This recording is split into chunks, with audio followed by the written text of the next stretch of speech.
All right. Good morning, everybody. So let's go ahead and start this thing off. Let's just kind of go around the horn. I want to hear why you are excited about this topic today. What did you come to learn? What do you want to get out of this? Or what do you want to ask our panelists? So I'll just kind of go around the horn. I know most of our sponsors are on now. I know people are starting to jump in. And I know I'm getting like 100 messages asking for the Zoom link as usual because people don't check their emails or their spam. And I have to say, Aaron, you did an amazing job in getting this out. I don't know how many times I got an email saying, hey, do you want to join? Here's where to go. So thank you. I definitely promoted this more than usual by email, but I screwed something up that I usually do. I usually make you give me a cell phone when you register, and somehow that box wasn't checked. So we've done it right 29 times. We did it wrong once. And I would have texted the link to everybody this morning. I went to text them and I was like, shit, I have no one's phone number. Hey, so I got a text this morning. So the partners all got text, to be fair. Oh. But it's not because you're registered, it's because you're a partner. Like you could have not been registered, you would have got it. Gotcha. But that's probably why you're all here. All right. The text works every time. The text works every time. All right, I'm gonna make Natalie, I'm gonna stick you up on top. I'm gonna stick you up on top. Chris Hardiman, I'm gonna stick you up. Mauricio, I mean, sorry. You're speaking, right? You can nod if it's you. I think Melissa's supposed to, but she, I guess, didn't get the text, so it'll probably. Okay, I'm gonna put you on top anyway. Right, cool. I'm here. Oh, okay. Melissa is here. Sorry, I'm gonna put you on top too. 1, 2. Mauricio, you're out. I'm just kidding. All right, let's go. All right. Good morning. What's up, Bryce? How you doing, man? Fantastic. How about yourself? I'm doing well. Excited to hear about your wine walks next time we chat. Let's, John, how you doing, man? Hey, I'm good. How are you? I'm doing well. Hey, what do you want to ask these panelists? I know that some of them work with you, but what would you want to ask these people? I mean, if I think about some of the questions that the agents are asking in my office, a lot of it is about commission compression, negotiating, because there's just such a few amount of listings available right now, like how they're negotiating for their listings, how they're dealing with multiple offers for buyers. Some of those things that are, I just feel like really relevant in the market right now. Love it. Agree. Love it.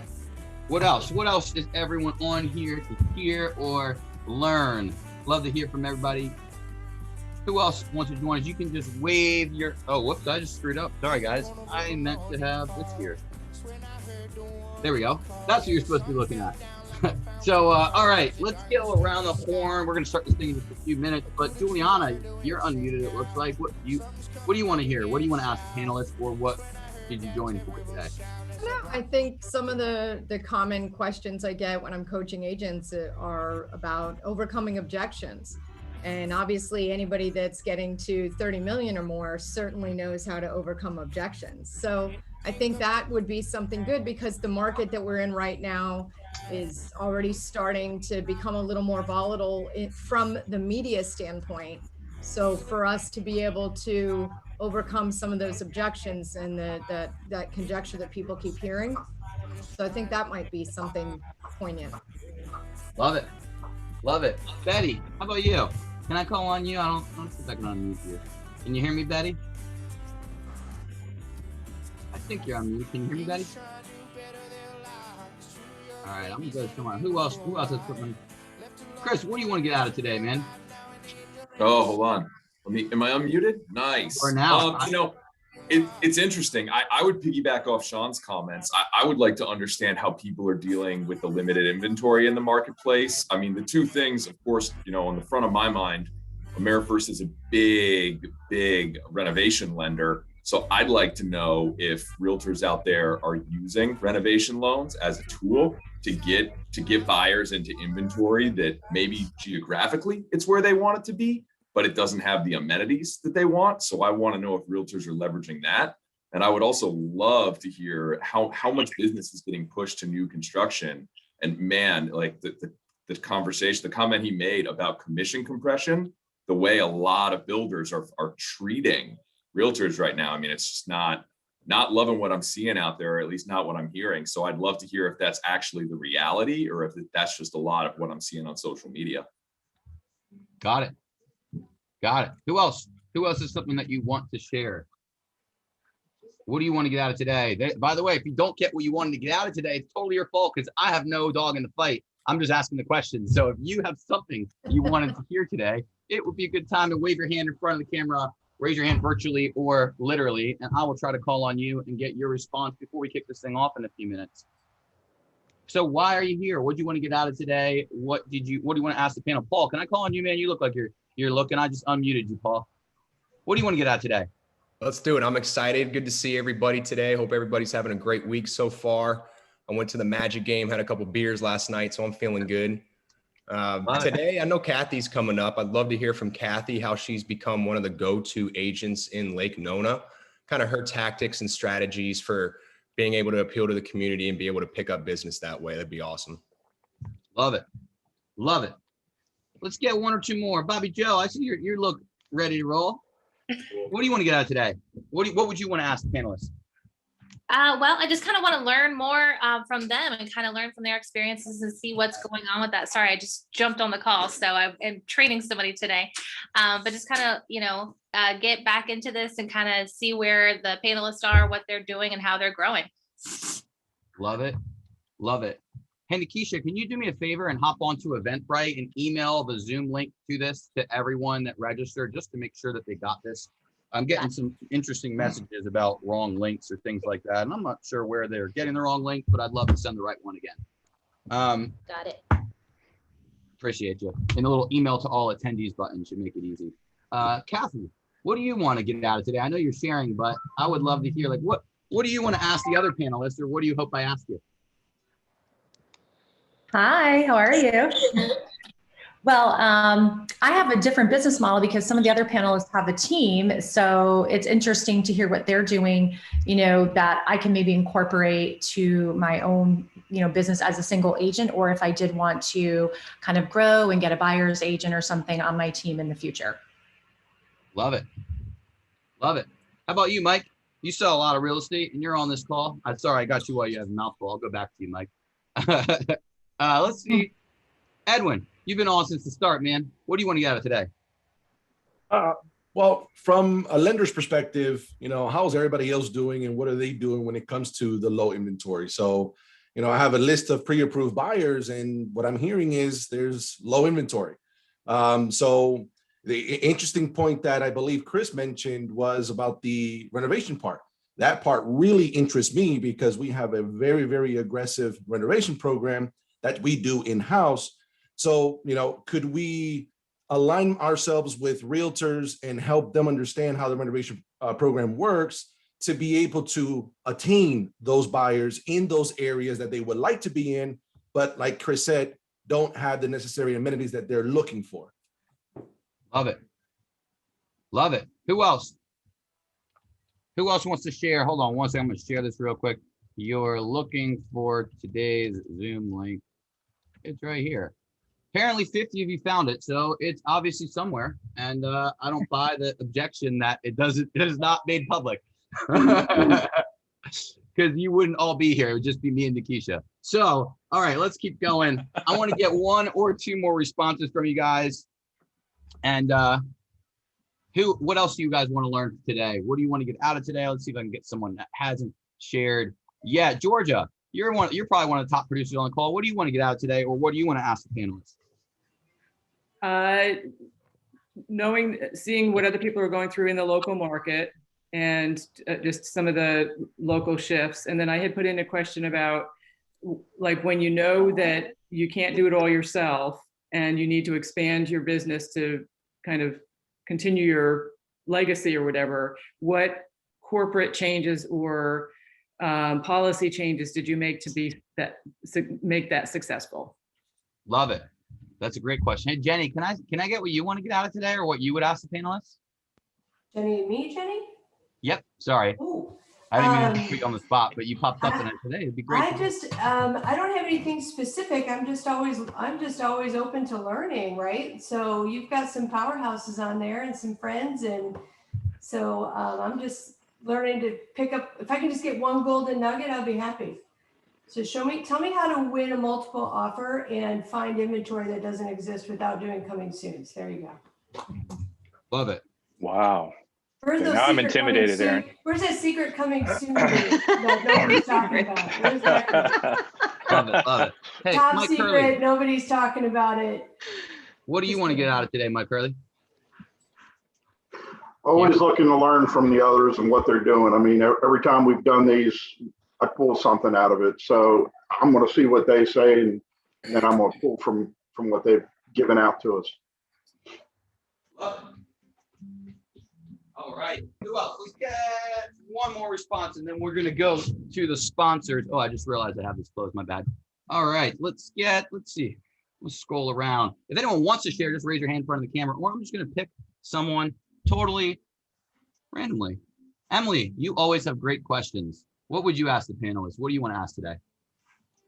Hi there. I am outside a house getting ready for a showing, but I didn't want to miss today.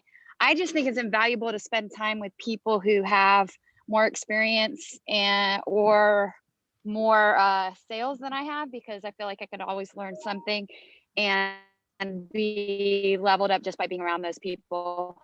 So appreciate it. Love it. All right, let's see. I'm gonna cut this here. All right, let's kick this thing off in just a second. I'm gonna bring up some of our sponsors. Nikisha, if you can help me make sure that the sponsors are all co-hosts so that they're easy to bring up. But welcome everybody. We're gonna get this thing started right away. I know people are gonna start pouring in as we figure out the links, but we've got the recording going. We're gonna start the live stream in a second. If I can, I'm gonna mute everybody actually really quick. Boom. All right. So basically, we're going to dive right into this just to make sure that we actually get all the content. There are a ton of high performers registered for this call, speaking on this call, listening on this call, and I want to respect your time and get as much content as we can. So those of you that have to go right at 11, I'm going to try to get as much done by then. Those of you that want to stick around, I'm going to try to get through as much for as long as the panelists want to stick around or that people want to continue to connect, ask questions and whatnot. But welcome everybody. Welcome to Masterclass Orlando. If you don't know what it is, it's been this is the 30th session. So I don't know how you found out about it now, but don't know what it is. But we run this every single month. It's a free educational event once a month, put on by Orlando Real Producers. And the entire point of it is to have the top 500 agents in the market just teaching what they do. Several years back, we had this crazy idea that basically what if the top performers from different brokerages, different models, actually came together instead of being like highly competitive and not sharing and protecting secrets and all that? What if they just came together and taught what they were doing, shared what they were doing, bounced ideas off one another, and just taught it for free to the entire real estate community? We were wondering, basically, what would it do to the real estate industry? And now we're at our 30th session of Masterclass Orlando. And if you don't know what Orlando Real Producers is, we put on a publication and curate a community for the top 500 producing agents in Central Florida. So the whole point of this is to bridge the gap so that the rest of the realtor community can actually learn from the top 500 what they're doing, what's working, build connections, build relationships. And the whole thing is free and funded by our partners. So that the vendors that you see here are not random. They're not fly by night. They didn't just pop up a month ago or anything like that. They are people that have been vetted. They've been referred by other top 500 agents. They've committed to literally 2, 3, and 4 year partnerships. And they are huge supporters every single month of what we do because they want to build real relationships with you guys. And so if you meet someone, if you connect with someone, or if you're looking for another vendor, I highly recommend you check out our partner list. Nikisha, if you can drop it in the chat box, I'll put our partner list in there as well throughout the event. But you definitely want to download that, connect with the people. There are 10 sponsors that made this particular event happen. And unfortunately, we don't have that much time for each of them to go into everything as thoroughly as they should. So we're going to give each of them just a quick minute. There's 1 or 2 I'm going to intro for them, but we're going to just give them each literally 60 seconds to say what's up, tell you what they do, who they are. And we are relying on you guys to take the initiative to reach out, to connect with these people, to follow them on Facebook, that type of thing. If you get any value out of today, is that cool? If you guys are following me, just like give me like a quick nod or a thumbs up. All right. So basically, like I said, this is totally free for you. And the best way you can thank us is just connect with one of our partners. So first, I'm going to bring up Chris Hardiman from First Home Mortgage because he was one of the first people on. And I'm just going to bring him up right now. So our first sponsor, Chris Hardiman. What's up, man? What's going on, Aaron? How you doing, bud? Doing well. Excellent, excellent. Well, as always, thank you for bringing us all together and giving us this forum to communicate, to share success stories and everything. I'm not even going to take 60 seconds. My name is Chris Hardiman. I'm with AmeriFirst. My offices are in Winter Park. We are your local direct lender. And that's it, guys. That's all I have to say. Really looking forward to hearing what everyone has to share today. Thanks so much, Aaron. Appreciate your time. Love it. All right, next. Appreciate you. Let's go over to Jeff Velez with Old Republic Home Protection.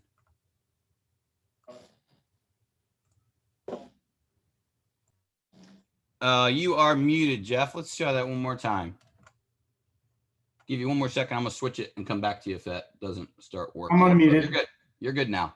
Hey, sorry for that. Hey, first of all, Aaron, appreciate you, man. I, as a regional VP with Old Republic, I'm in about 16 different real producer magazines across 8 states.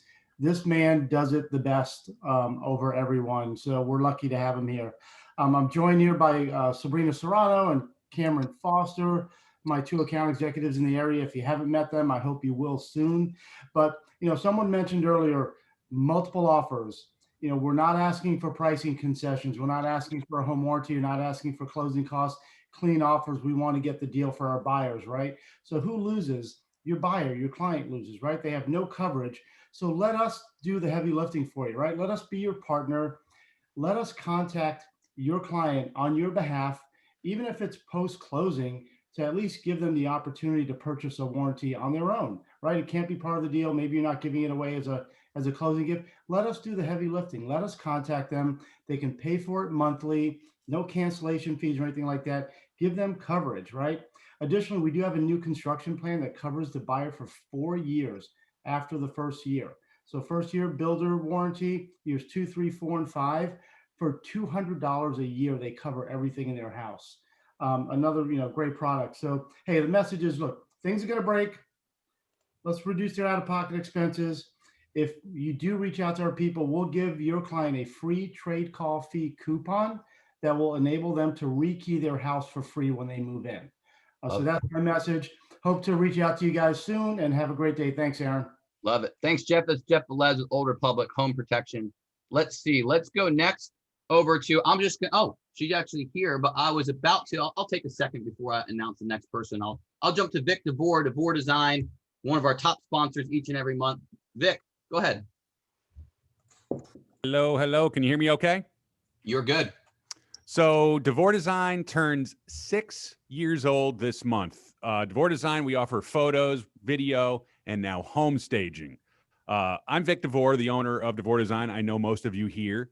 And Aaron, thank you very much for putting this together. It's always an awesome event every month. So we've photographed over 11,000 properties. And we have done business with most of the top agents throughout Central Florida.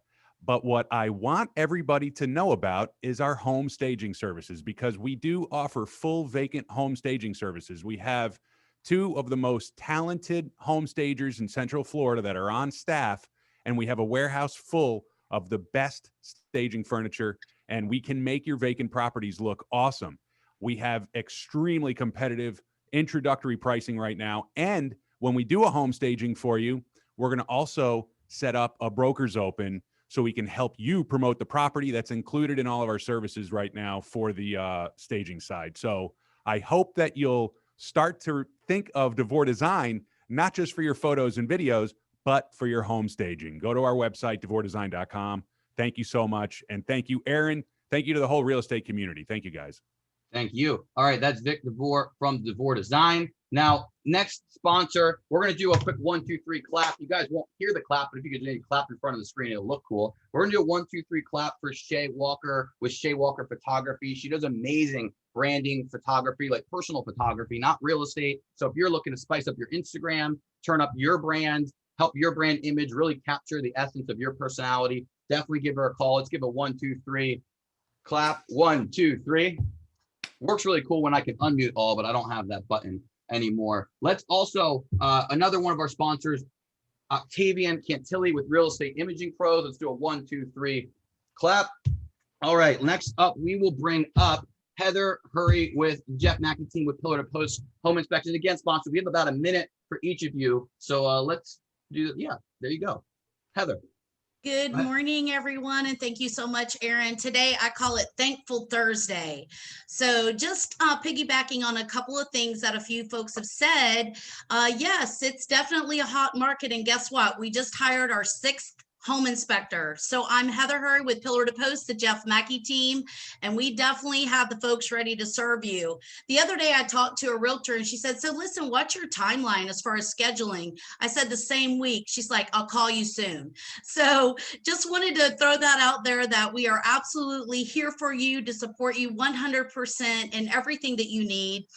We also have some new technology coming up. If you'd like to hear more, let me know. Also, I do provide CE classes and lunch and learn. So always bringing value and content to our realtor offices. Thank you so much, Aaron. Won't take too much time this morning. Super excited to hear from everyone. Love it. Next, we're going to go to Jody Seltzer. By the way, that is Heather Hurry with Pillar to Post Home Inspections, the Jeff Mackey team. We're going now to Jody Seltzer with Celebration Title Group. Good morning, Masterclass. We are so excited to be here this morning. So thank you again, Aaron, for having us. A couple announcements. Our Celebration Group, home of the original confetti cannon closing. We believe buying and selling a home is a big deal and should always be celebrated. A couple quick announcements that we have going on at Celebration right now. We have hired a full-time staff attorney. So now we have an attorney on staff to help with all of your legal questions and needs.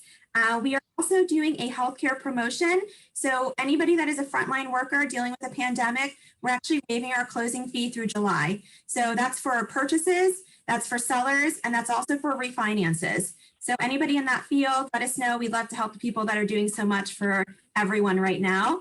And then lastly, we just celebrated our 5-year anniversary.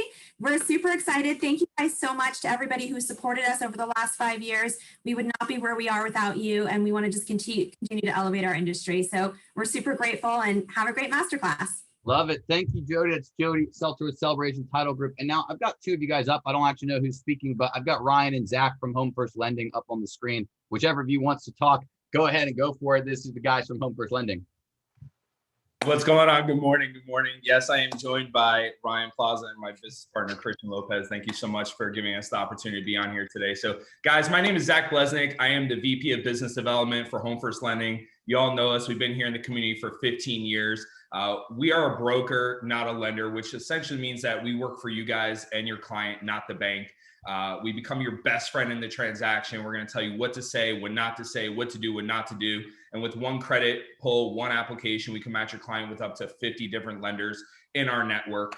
We're not your average mortgage broker. Because of our size, our processes and speed allows us to uphold our mission statement of being the hometown lender, providing the service you deserve at the speed you desire. So although we have access to 50 different lenders, we typically working with 2 or 3 main investors to make sure you guys have consistency in your process. We're also a team-based concept, which essentially means that you don't just work with me, you don't work with Ryan. You have access to over 15 different loan officers here in the local market that all play to different strengths. So whether you're looking to do a VA loan, a renovation loan, whatever it might be, we're gonna match you with a lender that makes sure that you have the best experience each and every time. Our claim to fame is also conversion. We've got a full-blown ISA team in-house. So if you're looking for a lender that doesn't have communication or follow-up issues, get with us and let me show you how we've been able to convert more leads into actual opportunities in the last year. Thanks, guys. Have a great day.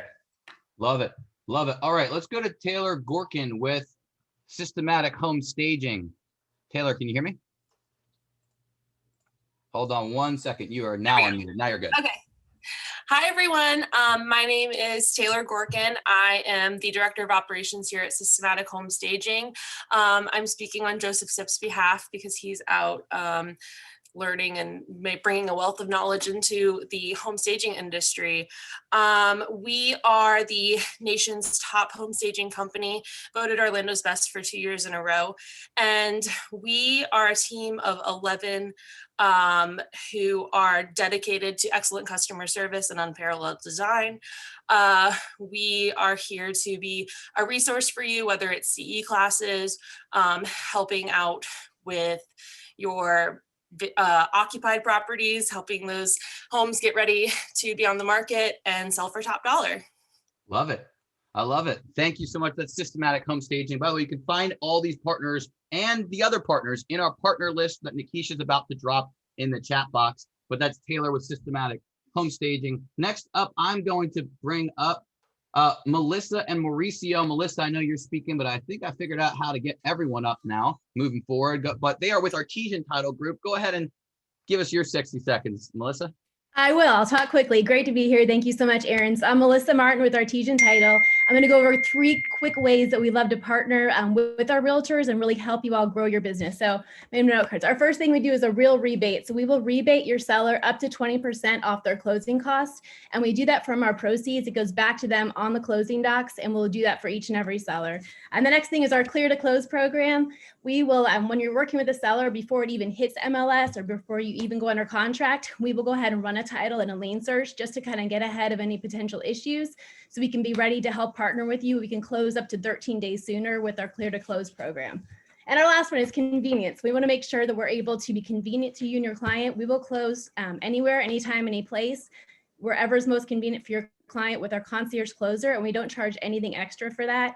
Actually, we'll close anywhere in the US. Buyers and sellers will match them with a notary, and we take care of the cost on that. We want to do what's best for you. And the communication is my bonus. I'm here for you. I work your hours. I know work and life go together.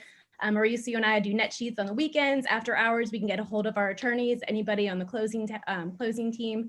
We're here for you. Mauricio will put our information in the chat box. Thank you, Aaron. So good to be here. Love it. I love it. Thank you guys so much. That's the team from Artesian Title Group. And let's see, I'll pull them down. And then let's kick this thing off. So we're going to go into, in just a minute, we're going to bring up our panelists and whatnot. I want to welcome everybody, and I'm not going to take a long time doing introductions, but here's what I do want to plug. Next session is the 3rd Thursday of every month. If you don't already know, we go 9:30 to 11. We will be back at Harry Buffalo by May at the latest. So if you guys are wondering, I've got like 100 questions. We are looking probably to go back by April. So next month we'll be back on Zoom, and we will let you know whether we are live the following month or whether it will be 2 months out. But yes, we will be back at Harry Buffalo as soon as possible. And all we are looking for really is just for their rules and regulations to be conducive to us running a really good event. And I think that we are getting very close. So don't worry if you're waiting to get back in that room. We'll be there soon. So without further ado, we're going to do a quick little exercise. We're doing everything flipped today because in order to get in the right state, look, the truth is we have 140 people or so on this call right now, and the caliber of agents is much higher than our average masterclass. A lot of you on this call sell plenty of real estate. You are veterans. You sell in, year out. You could be on the stage teaching other topics, but you joined today because you wanted to really get out of this, probably break through a ceiling. Maybe you were doing 15 to 18 million. You want to get to 30. And so because of that, I want to get everyone kind of framed in the right mindset, the right attitude to really be receptive to the whole message. So here's what we're going to do. We're going to do a quick breakout. I'm going to throw you guys into 44 different rooms. So there's going to be groups of just 2 to 3 of you max. So here's what I want you to do. If everyone could just grab your pen and just hold it up and wave it in front of the camera real quick so I know that you're with me. So first thing we're going to do is just jot down the answer to this question. The first one is, what's the next level look like for you? What's the next level look like for you? So for a lot of people, they're on this call because they want to break through 30 million. For those of you that aren't real estate agents, maybe you just want to perform in the top fraction of a percent in your industry, but what does that next level look like? I just want you guys to identify it. So if it's not 30 million, since we're going to be talking a lot about that number, I want everyone to just take a second and jot down what is the metric that you're using to consider what the next level would look like for you. So just jot it down real quick. It should only take a second. And then here's what we're going to do. We're going to go into this breakout, and we're only going to have a few minutes in it. Everyone's going to have literally 1 to 2 minutes to speak, just like our sponsors did. And we're going to be answering this question. The question, you might want to jot it down, is what would your life look like if you hit that next level? What would your life look like if you hit that next level? What would your life look like if you were selling 30 million? What would your team's life look like if you were doing 30 million? What would it look like if you were performing the top fraction of a percent? It's actually the top 0.002% if you want to know what it actually is. So if you were performing at that level, what would your life look like? What would your family look like? And what would it due to the impact you are able to make on the world? So you guys might want to jot that question down, because in a second, I'm going to throw you into a breakout to just discuss, say your name.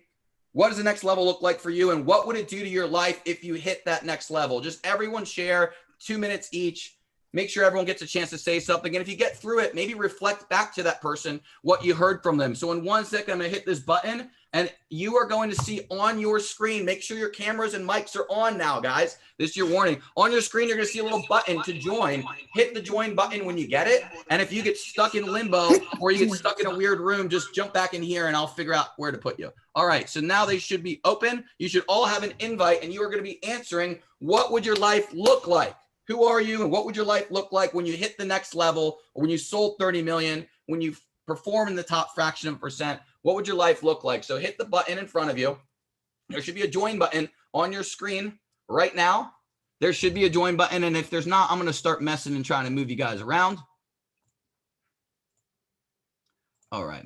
You may get an invite to switch rooms as well, but you should have a join button right now, and in a second, I'm going to mess with everyone that's stuck here. So if you're stuck here, don't worry. I'll fix it in 1 second, or we'll just come back together because we're going to have a panel soon. But what would your life look like? In fact, if you're stuck here, go ahead and just drop it in the chat box. Let us know, what would your life look like? What would it do to your life, to your family's life, to your business, and whatnot?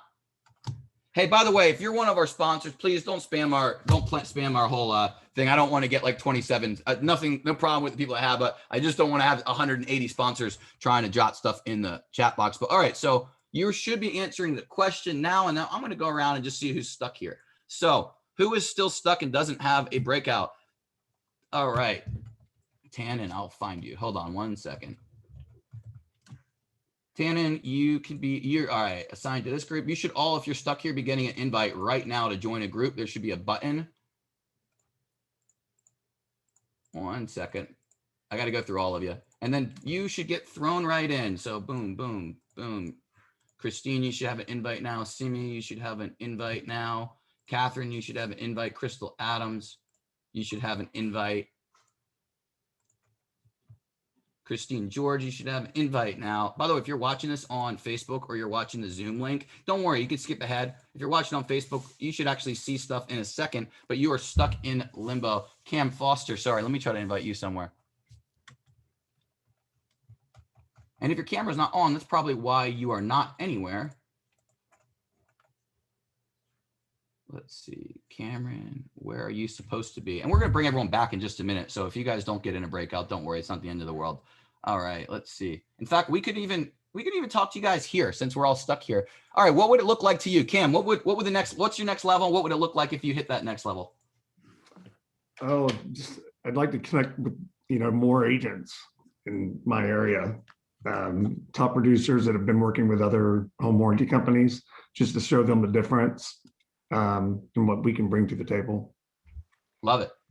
Love it. All right, where else? Let's go to Melissa. What do you want to get out of today? Or I'll skip Christine George. What do you want to get out of it? Hey, Aaron. I feel like we could help the community a lot more and hire more assistants and agents and put more jobs out there and bring more top dollar sales to the community. Love it. Love it. Who else? Actually, 1 second before Allie, what would it mean to you and what's your next level look like? You're muted, but I can't unmute you, so you'll have to hit the button. Am I here? Good morning. Good morning. Yep, you are good. It would look like more of a work-life balance for me in maintaining my current level, or maybe pushing a little bit on that volume. But it's really, for me at this point in my life, it's more about family time and work-life balance. Love it. Sorry, I was trying to broadcast a message at the exact same time to everyone that's stuck. Rosalind, what about you? What does it mean to you? What would it mean to you to be doing 30 million? It would mean that I could grow my new brokerage, Elite Realty. So I would be able to hire more agents and, get an admin. I don't have an admin all these years, and just help more families with home ownership. Love it.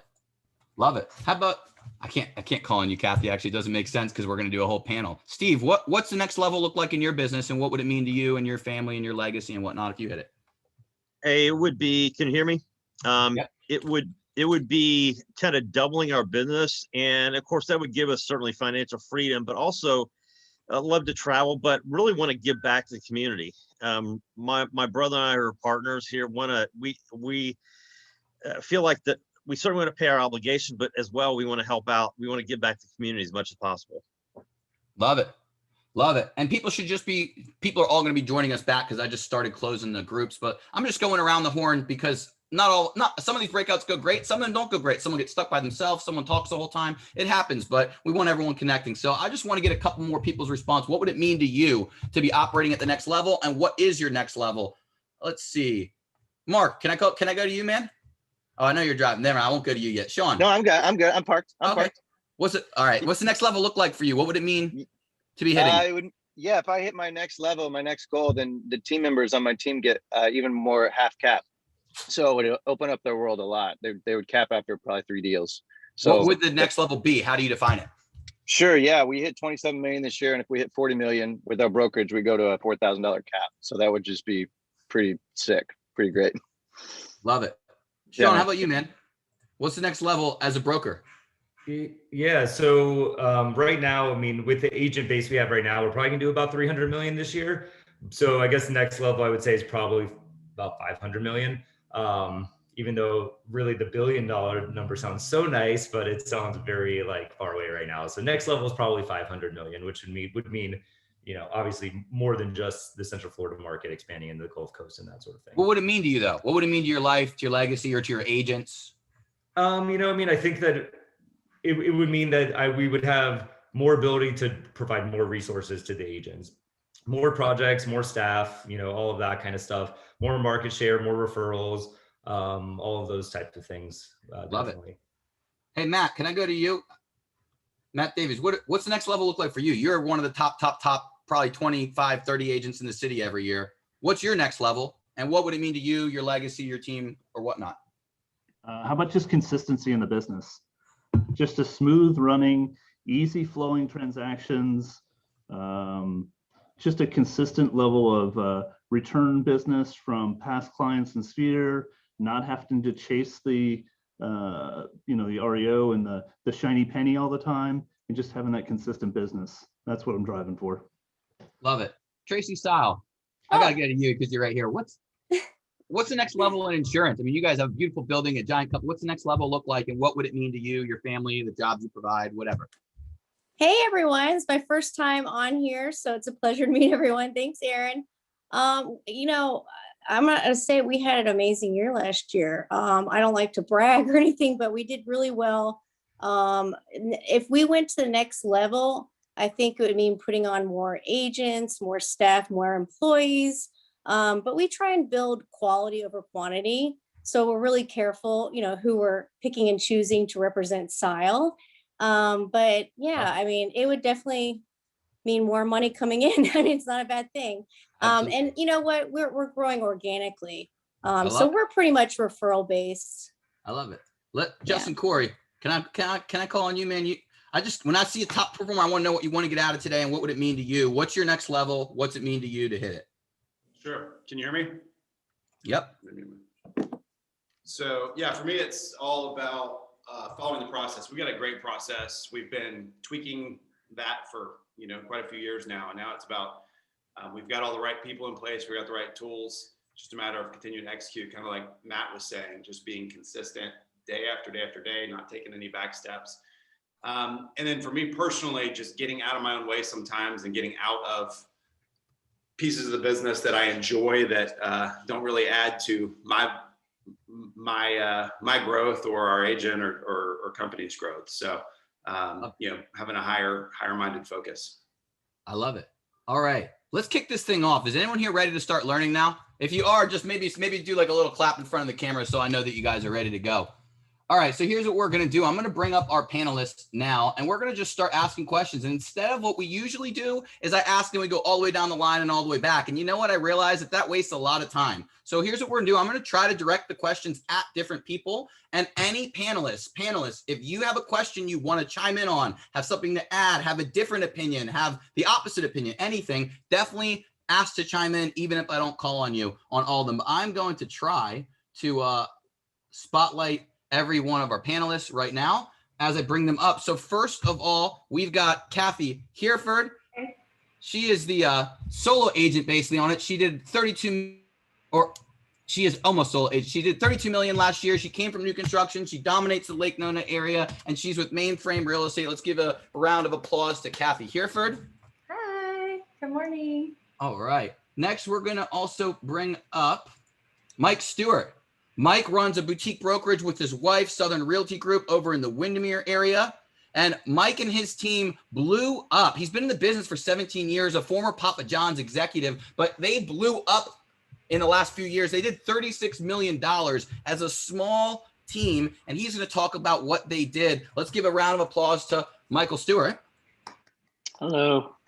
All right, and then I know it's weird when you can't see them or hear them applauding, but I promise that they are. So next up, we've got Natalie Citarelli. She runs her own boutique brokerage, Citarelli Realty Group. She has a small team as well. She did $30 million as a team, 152 units. She happens to also be a lender, which I just find impressive to be doing both. And let's give a round of applause to Natalie Citarelli.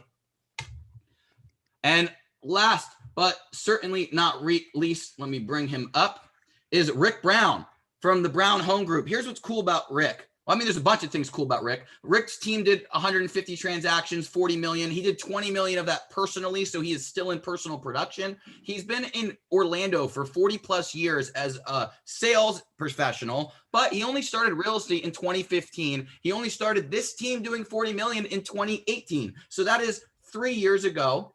And so if you're on this call and you want to be doing $40 million in 2 or 3 years, this is the right place to be. You're going to learn a lot from Rick Brown with the Brown Home Group. He is expanding into Claremont as well for anyone that's in that area. Let's give a round of applause to Rick Brown, who's with Keller Williams. All right, and let's just go right into the panel. Here's what we're going to do. I'm going to ask a lot of questions, but if you guys have questions for the panelists or that you want to make sure I ask, just drop them in the chat box and we'll do as many of them as we can. But so you guys know, this entire thing will be emailed out and recorded afterwards with hopefully all 4 Q&A responses. I sent all 4 of them a Q&A. I think I have 2 or 3 of them back so far. But if by the time we send the recap, we will have extra responses from everyone on anything they didn't get to go into during this call. Is that cool with you guys? Everyone's cool with that, right? I can't hear anyone, but I'm guessing you're all cool with it. So let's jump right in. Here's what I would like to know. The number one question that I got, instead of kind of beating around the bush, I'm going to go straight into the question that most of the people on this call have. And I'll let each of you answer this one. Here's the question. The question is, what are you doing differently now that you weren't doing when you were selling 10 to 15 million? So essentially, I'm going to probably ask you a couple of questions that center around the gap. Like there's a lot of 8 to 10 million or $15 million producers on this call, but they are not doing 30 million. I want to know what made the difference for you, whether it was a belief, whether it was a new system, whether it was a decision you made. I want to know what made the difference for you to go from doing double digits to doing 30 million plus. I'll start with you, Kathy. Hey, good morning, everybody. Such a pleasure to be here, Aaron. That's a great question, and people ask me that a lot. And I'm probably one of the least systematic people you'll ever meet. I am completely a relationships person, and my business is 99.9999% referrals. And I've done absolutely nothing.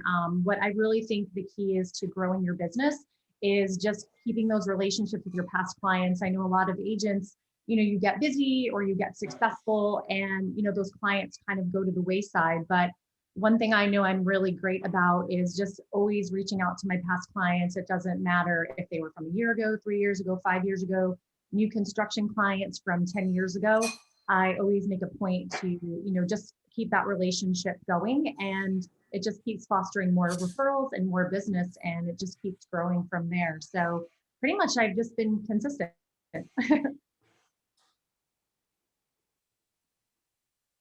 Can't hear you, Aaron. Yeah, we can't hear you, Aaron. Sorry, my bad. I forget there's a button on my mic. Rick, I'm going to you next. It's funny you responded right when I said Rick. But basically what I'm looking to talk, you were one of the fastest people to go to 30 million plus, and you're actually doing 40 million plus. What was the difference? Like, what was the decision you made? And then what was the action you took? Like, I want to hear about both sides. What was the mental thing and what was the physical thing?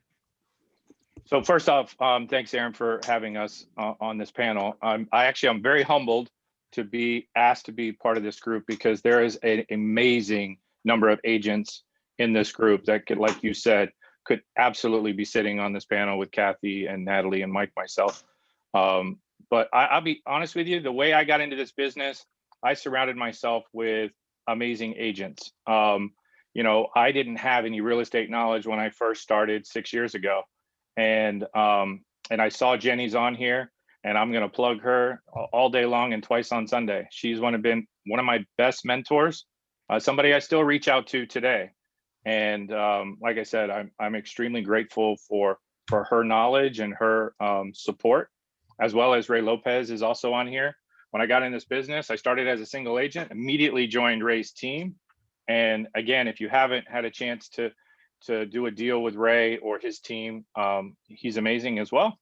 So I guess for me, and where my whole take is on my growth is, I have surrounded myself with agents that have made me a better person, made me a better real estate agent, and I built relationships like Kathy, but I also build relationships with my reputation with doing business with like quality agents that are on this, on this panel, as well as in this room. Let me ask you a specific question, if that's cool with Sure. Rick. What are you doing? Like, I'm sort of phrasing. So what are you doing that you weren't doing? What are you doing now that you weren't doing when you were selling 10 or 15 million? Like, aside from you got the right influences, but what did you change? It's probably something you learned from them, but what did you start doing differently? Sure. Well, good question. I would say for me, when I first got in this business, it was all about my database. And I didn't really think I had a database. So I really focused in on building that database and following up.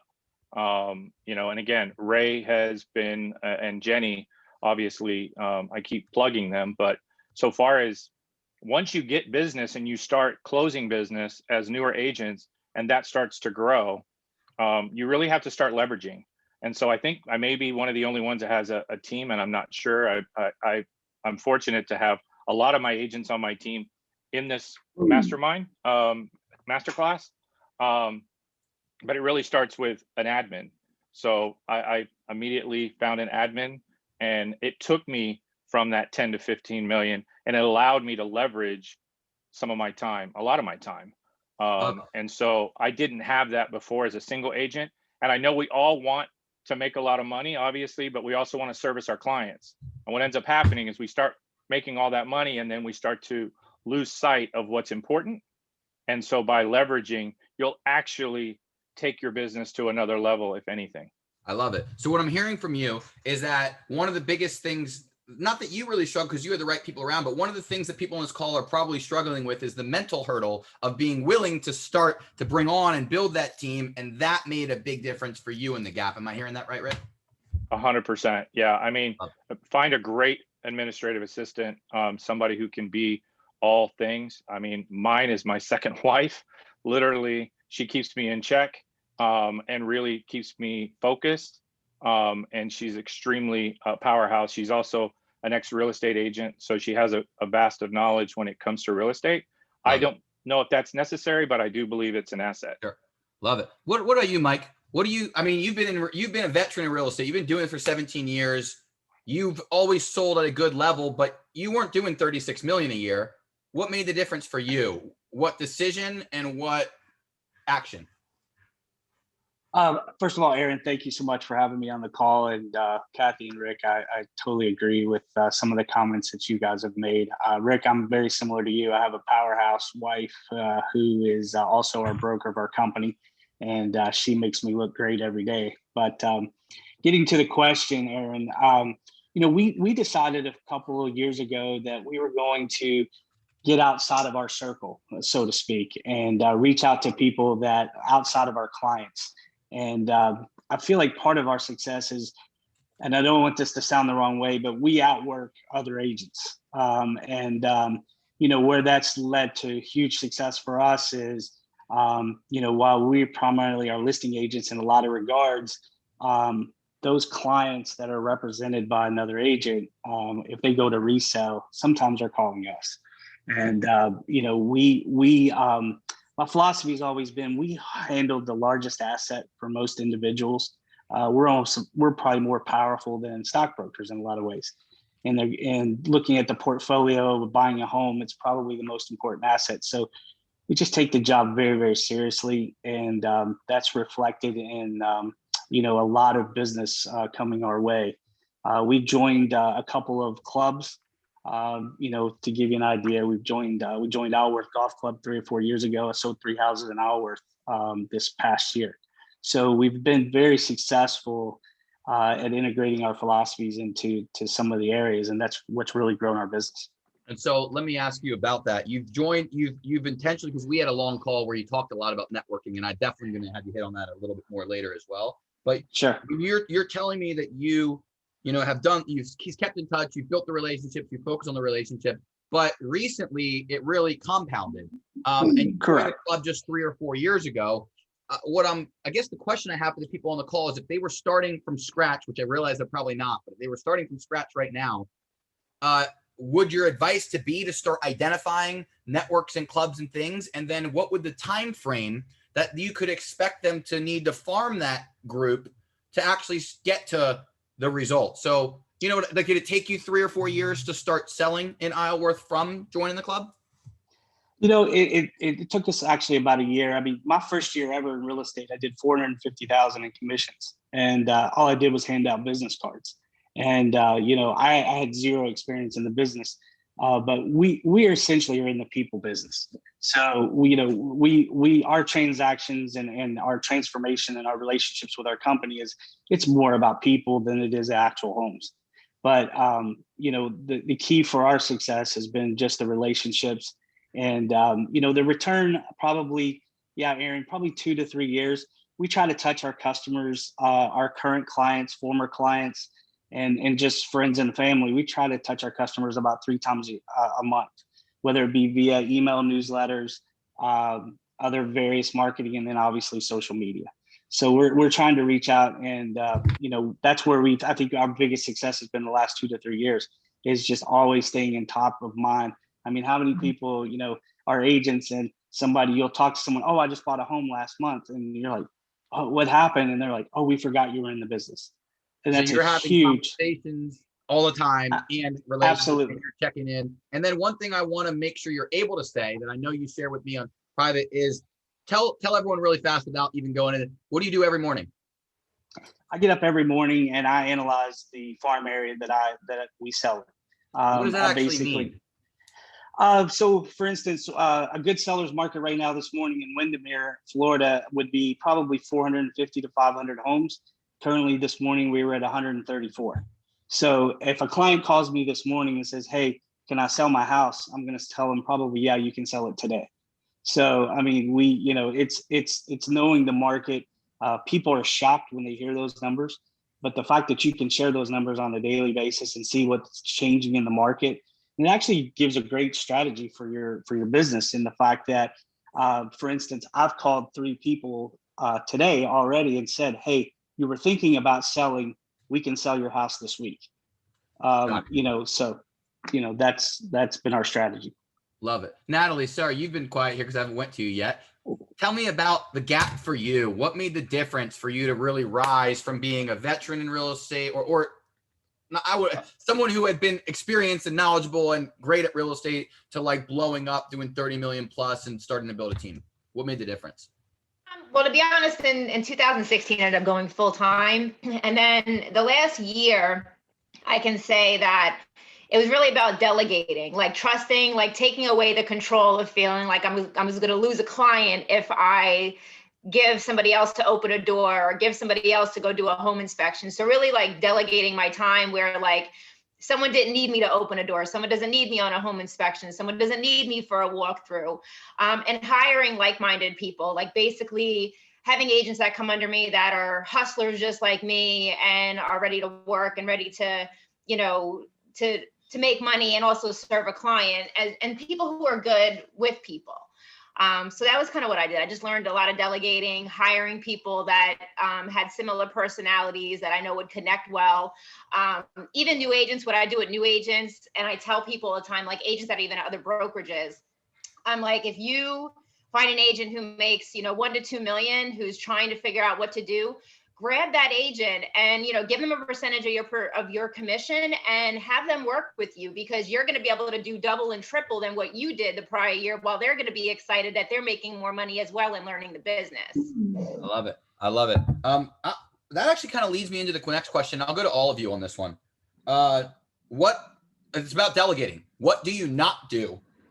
Basically, what do you not do? What have you either fired yourself from, or not, are you unwilling to do? Like, what are the roles that people on this call might be doing that you definitively don't do? And if it's simple to explain, who does it? Let's go to you, Rick. What do you not do? And sorry, I'll go to you next, Kathy. I should have went to you first. So honestly, I think I still do more than I should be doing. And I like what Natalie said, and I think that's one of my problems, right? So I'm fortunate to get a lot of referral business, and I want to hold on to that. I don't delegate that out. I just feel like if somebody refers a piece of business to me, I feel like it's important that I'm the one that's going to take care of that referral. So I guess that's probably one thing that I need to get better about. I trust everybody on my team. I'm highly, grateful for anybody who's part of my team. But I feel like for me, I'm still got my hands in more than I probably should. Like I said, I guess the one thing I'm not doing though, I don't do the actual day-to-day transactions. That's where my amazing assistant and TCs are very involved, and keeping track of my schedule, things like that. Home inspections, I still go to my home inspections. But I think for the most part, if I could start to feel more comfortable on the referral side. Love it. How about you, Kathy? What do you not do? Well, I'm kind of in the same boat that Rick is. I have my hands in everything, but I do have a full-time assistant that I hired last October. And what I don't do are the daily day transaction stuff. So I'm still part of everything. I handle all of my, my photos, but my schedule and putting listing agreements together and everything, the stuff that really bogs you down, or, hey, I've got to get an addendum going, that sort of stuff I don't. I am definitely working on trying to delegate more and keeping my hands out of the pot. But I think you'll probably find with most of the people on the panel here, like I was talking to Beth Hobart last night, who I absolutely adore. And we were both talking about how we work so hard and we have great people that we trust, but sometimes it's really hard to delegate things, because the same way you feel, Rick, if I have someone that refers me somebody and that's my business, like they want to work with you. So it's a limiting belief that I have. But the day-to-day stuff, anyone that knows me, I am not a paperwork person. I'm like a relationship person. I'm a squirrel. I'm like, all over the place. So yeah, that's it. I don't want to have to touch the computer. So if you're listening to this, what I'm hearing is most of you have someone else handling the transaction. If you don't have a transaction coordinator, you should go to the chat box right now, download our preferred partner list. There's 2 transaction coordinators on there, one that's highly recommended and one that is a 501c3, and they raise money to fight human trafficking by doing your transactions. So you might want to check the partner list. Mike, let's go to you. What do you not do? What have you fired yourself from? What are you unwilling to do? Oh gosh, we unfortunately, I think we do everything. And I know we all kind of feel that way sometimes, but I mean, we literally. So I don't want to offend anyone, but I'm a big anti-assistant.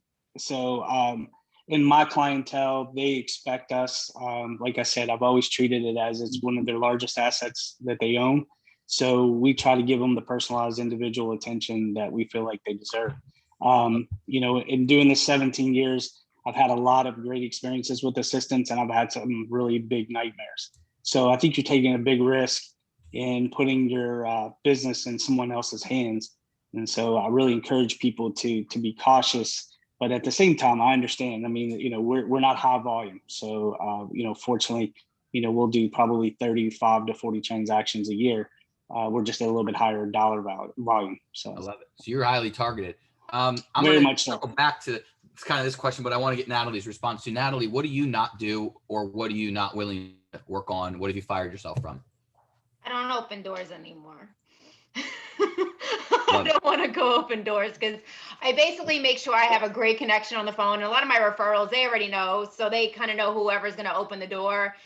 I don't have like a few of my agents have great personalities. They're smart. They know what they're doing. I have a couple that live, like if it's a Windermere buyer, I'll send my Windermere agent. If it's someone in East Orlando, like I try to send an agent that's going to open the door that's kind of familiar with the area. Just because I feel like people look at 5 million doors and I just feel like that's not what I want to do. I didn't hear you. What? Got it. Sorry, I just fixed that. So typically, I thought it was your background. That was my bad. So all right. So here's what I'd love to know. Hey, Aaron, can I just add one thing? So sure. Sorry, so as a team, I think the other thing that I'm, if you're trying to build a team, or if you already have a team and you're trying to expand your team, the one thing I'm doing is I'm leveraging team leads.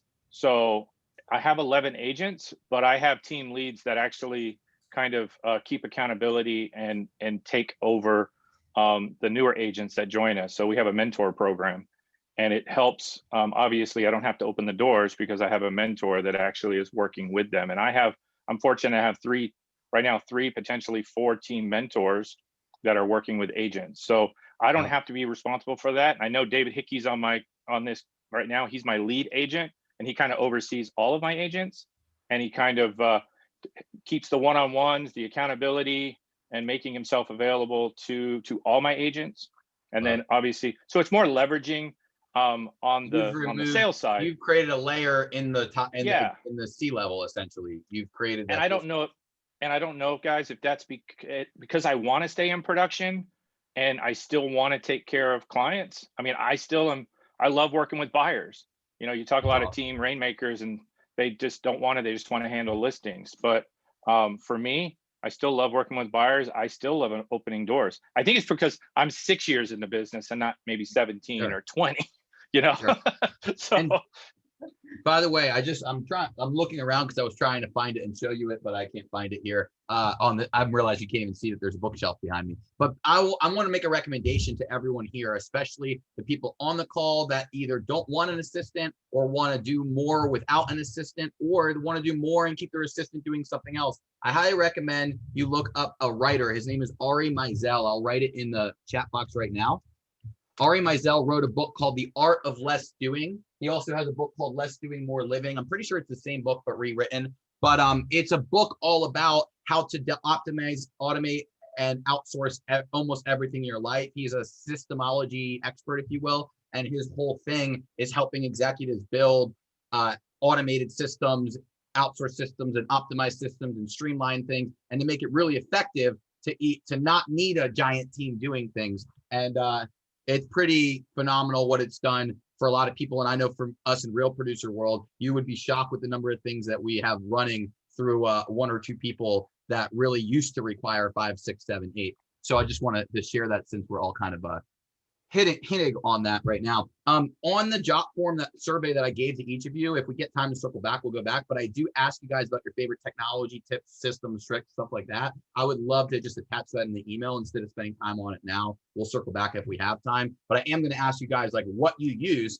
to help you do everything and what makes it easier in your life. But here's what I want to go to next. Like if you think back to when you were only doing 10, 15 million, or when you were trying to break through, like, let's say when you were trying to break through 2025, what do you know now that you wish you knew back then?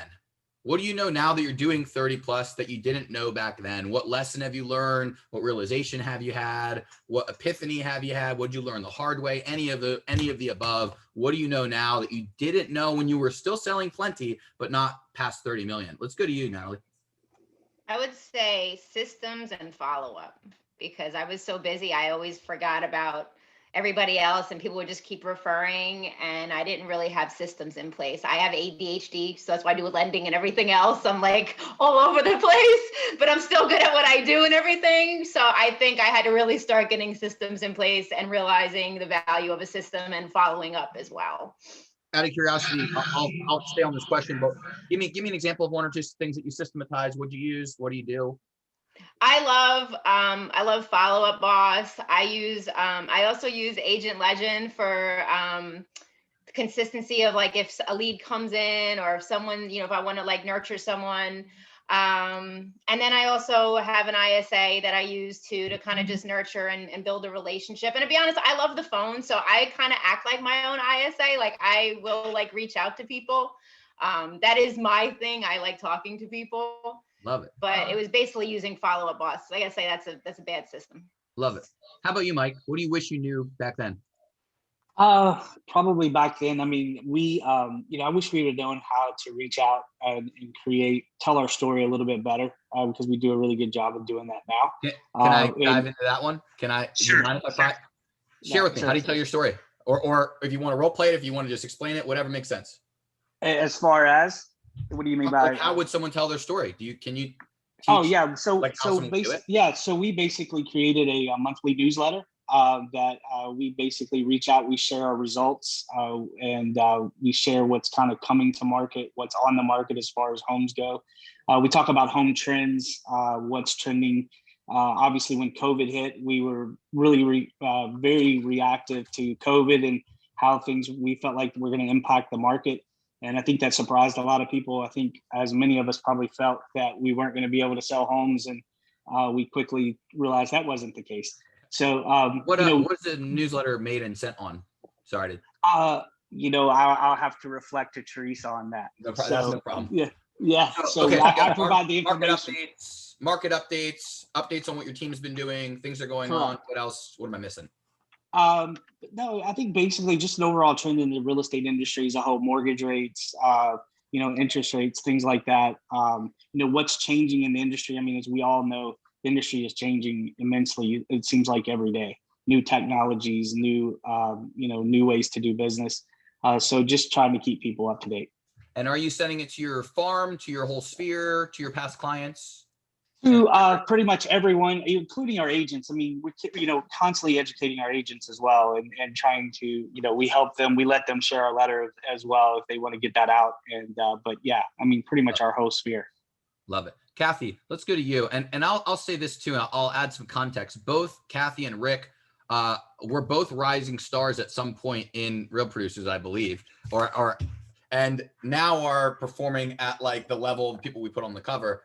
I want to know what the difference, like what changed that you didn't know back then when we were telling your story as just like an up and coming kick-ass agent that's newer to like top 40, 50 in the entire area. What changed? What did you not know back then that you knew now? Kind of like Natalie, I feel like her and I have the same spirit animal of the squirrel. I too have ADHD, but I'm good at multitasking a lot of things. And so getting back to the systems, because I'm like, oh my God, a system. Oh, I really, I'm like, don't make me do it. But I used Follow Up Boss. I really did a good job this past year with my assistant, which I'm so grateful for, JoJo. I went through all of my past clients from new construction and all of the past at least 5 to 10 years, and painstakingly went through the property appraisers, got their addresses, made sure I had their phone numbers and emails in there, and really got that database cleaned up because, I'll do like my Christmas cards. If I want to send somebody, a handwritten letter, I like to do little pop-ins throughout the year. I like to spoil my clients. Last week, I just dropped off these cute little Valentine's Day things with some honey from a local business. And there's about 66 of them, and literally went to 66 people's front door to drop things off to my past clients. And I farm a very specific area, so it does make it easier. But sometimes that takes a day or 2 days, but knocking on the door, I get that face-to-face time with my customers. And again, it's talking. I like to talk. I'm a voice to texter, which is, sometimes comes out a little crazy, but anything that's on the phone, I'm on my phone all the time. So I like to simplify all of the steps being super busy. So getting the system for follow-up boss, making sure that, you know, I've got my top 50, top 100 clients in there, my vendor partners, being able to create lists and stuff, and then really just using my phone to communicate with people. I like to do social media. I want people to feel, I guess the big thing I would tell everybody is be authentic. I mean, if there's one thing I can say, everybody is trying to look for this magic bullet of like, what do I do? What's the one thing I can do to be an amazing agent? You just have to be yourself. Don't compare yourself to other people. Do what you love. Like, I'm not a door knocker. I'm not a scripted person. Anyone that knows me knows that I'm not that. So for me to force myself in a box, like what might work great for Rick or Natalie or Mike is not going to work the same for you. So I think you have to be true to yourself and figure out what you enjoy doing and that you're going to love to do on a daily basis that works for you. If you're not a systems person, I'm not, but you have to at least have a bare minimum one. But if you like to talk to people, if you like to send emails, find what works for you and stick with it. Don't try to do a bunch of different things because everyone else tells you to do that. You'll save yourself a lot of time by being authentic to what you want. I love it. So what I'm hearing, then I'm going to go to Rick. What I'm hearing from you guys is that, or what I really heard from Kathy is you're, and really all of you, you are picky about scrubbing your list, whatever that looks like. You have a list, whether it's your past clients, your farm area, your network, whatever. You have a list, maybe even multiple lists that you're actually putting time into scrubbing those lists, checking the info, making sure it's the right stuff, making sure the right people are on it, making sure it's organized well. Like there's time put into actually compiling lists. And then you're using those lists, the highly qualified targeted lists, if you will, like qualified in the sense of they fit whatever they're trying to be, right? If Mike's is the people in his area, or if Kathy's is her farm area, or if Rick's is his past clients, let's say, like that's who's on the list and they're being marketed to very intentionally, not just with marketing, but also just with conversations, right? Someone like Kathy's going to stop by once in a while. Okay, these are the 66 people I've done business with. I'm going to always make sure that I'm staying in front of them. Here's a way to target them. What I'm hearing from you is you're not just keeping in touch with clients, following up with clients, like the obvious stuff. You're putting extra time into scrubbing and compiling those lists that maybe an agent who's busy growing their business might not actually have their stuff organized in a database, in a system, in a place where they can actually effectively employ or those types of methods and marketing. Is that kind of what I'm hearing? Is that fair? Does anybody add their clients to Facebook? Like that's another big thing that I do. I add all my clients to my Facebook. So they're always seeing my entertainment. They're always like, you know, involved, and I always get referrals. So like, I don't know about anyone else, but I do that. I add everybody to my Facebook. I agree. I mean, there's some people that you're like, oh, but for the most part, I mean, I get a lot of business off of social media, just people in my local neighborhood. And the one thing that I always hear is like, oh, I feel like I know you because I'm not scripted, or, you know, like today I put on makeup. Most of the time you see me on a Facebook video, I look like I'm homeless. You know, I put pictures of my dog. I love to travel. I love to share tips. It's not really always real estate specific related. I hope by what I like and that I love, I attract like-minded clients, people that are like into, you know, positive mindset, spirituality, vacation, just fun people. People are attracted to what they associate with. So you'll bring more of that to you by doing that. Love it. And Rick, I'll let you answer if you want to add this, but I have a specific question for you. You want to chime in on that one before I ask you one? So again, having a team, I think what I did when obviously I was in the issue of your rising star to where I am now is I'm a very high D, which I imagine we all are on this panel, as well as probably in this room. And so I was like a fart in a whirlwind. I just was out trying to hit everything and anything, you know, business wise. And again, I'm going to plug Ray. Ray really made me believe in pouring value into my team and with the agents, because obviously, you know, surrounding myself with quality talent. And, you know, we're not looking for bodies, we're looking for talent. I think anybody that has a brokerage or has a team or looking to grow a team, just don't pick up a buyer's agent. And I think Natalie may have said it, you know, look for somebody that's doing that 1 to 2 million that is looking to take them to 5 million. And for me, that's kind of, you know your numbers, which is huge.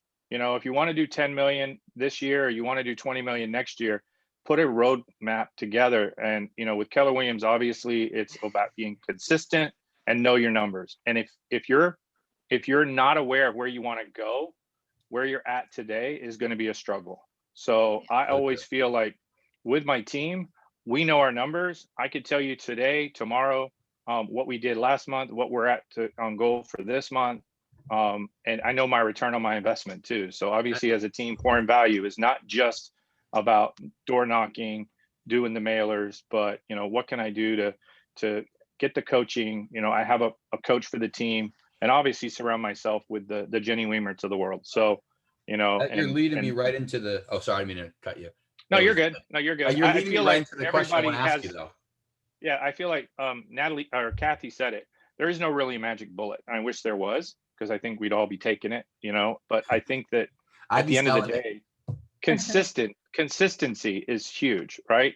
And have, like Natalie said, great follow-up. I mean, what do they say? 85% of your business should be follow-up. So if you're not doing the follow-up, you're really going to struggle. So here's what I'm hearing. Two things. One, I want to ask you that you led me into, but a thought I wanted to add to what everyone's saying is really that knowing the end, having the end in mind when you are hiring people is also extremely important, and knowing where they want to be in the future is also important. Something Rick's not saying that I know that I want to point out to the group is when Rick first joined, for example, Ray Lopez's team, Ray knew that Rick wanted to start his own team. There was no ambiguity about the fact that that Rick is a high D. Rick wanted to be his own team. Rick's learning to be his own team. And there's no like assuming that suddenly Rick's going to leave and it's going to shock me. So the reason I share that is because a lot of people, when they want to build their team, they don't think with the end in mind, and they either partner with someone that's going to want to leave them without knowing it, or they partner with someone that they don't know whether their goals are congruent together. So for example, if I know that the person I'm bringing on is entrepreneurial, wants to do their own thing, it needs to be in alignment with my plan for where they move into their goal. And I think a lot of people make the mistake of not just not finding the talent, they don't find talent that aligns with their goals and their vision, and they don't align their plan to align with the person. So if, for example, Ray had tried to put you on his team forever, let's just say, he would have been surprised one day when he found out that you wanted to build your own team. And so I share that because there's a win. Like obviously it was a huge win. It worked out perfectly, but I share that because a lot of people don't think about not just finding the right person, finding the right person whose goals can grow with your goals. And when there's synergy, right. Would you guys all agree with that, by the way? And if I can add to that, Aaron, you know, and not to go back on my history, but Jenny and I sat down with Jenny, and she was the first person that kind of introduced me to real estate. And I thought I was going to join her team. And then I did that DISC profile, and I was like 99% D. So, you know, at the end of the day, Jenny was like, you know, you want to be me. So it would be very difficult to have you join our team. And, you know, for Ray, you know, we just we hit it off. It was a great fit. But what I would want to say to anybody who has agents on the team, our goal is to make them better. And eventually they are going to potentially go on their own. And if they do, I'm going to support that. Ray supported me, and obviously he supports me today. I mean, he's one of my huge mentors that I still go to. I mean, when my agents come to me and ask a question, and I'm like, you know what, I don't know that answer, I'll call Jenny or I'll call Ray. I mean, those are the guys that I turn to. And if they leave, you know, obviously it's about pouring value. And if I can't do that, if the lid closes, then there's the door. I support you. I'm going to help you in any way I can to make you a better agent, but just not on the Brown Home Group. And that's okay. You said something. I gotta share this nugget. You guys may want to jot this down if you're taking notes. I'm trying not to chime in too much, but I gotta share this one. You are the leadership lid for your people. If you want to write that down, whoever wants to drop that in the chat box, go ahead. You are the leadership lid for your people. So like you are whoever, like everyone, not you, Rick, but anyone, you are always a leadership lid for your people. And so wherever your people are trying to go, or wherever you are pushing yourself, you're going to set the ceiling for your people that stay under you. So the question is, if you're continuing to raise that lid, they can stay under that lid. But if they're continuing to raise their lid while yours stays the same, you're going to someday clash. And it's going to close, and the lid will shut. Amen. And the lid will shut. And I have agents that are potentially going to be leaders. They you know, obviously need that guidance. And David is become a huge leader on my team. But if you were to ask him 2 years ago, he probably would have never thought he would be where he's at today. So that actually is a question I almost forgot to ask you. Sorry. Tell me about the vision, and then I want to go each like the steps. You intentionally grew to 40 million over a period of time. What was like because no one, like most people on this call, are not going to do 40 million this year, right? What, even if they learn everything, what is the steps? What's the vision? Can you cast like a 2, 3, 5? Like, what is the right expectation to grow to 30 million plus? And what are the mile markers on the way? I'll go to each of you, but I know Rick has this very down pat.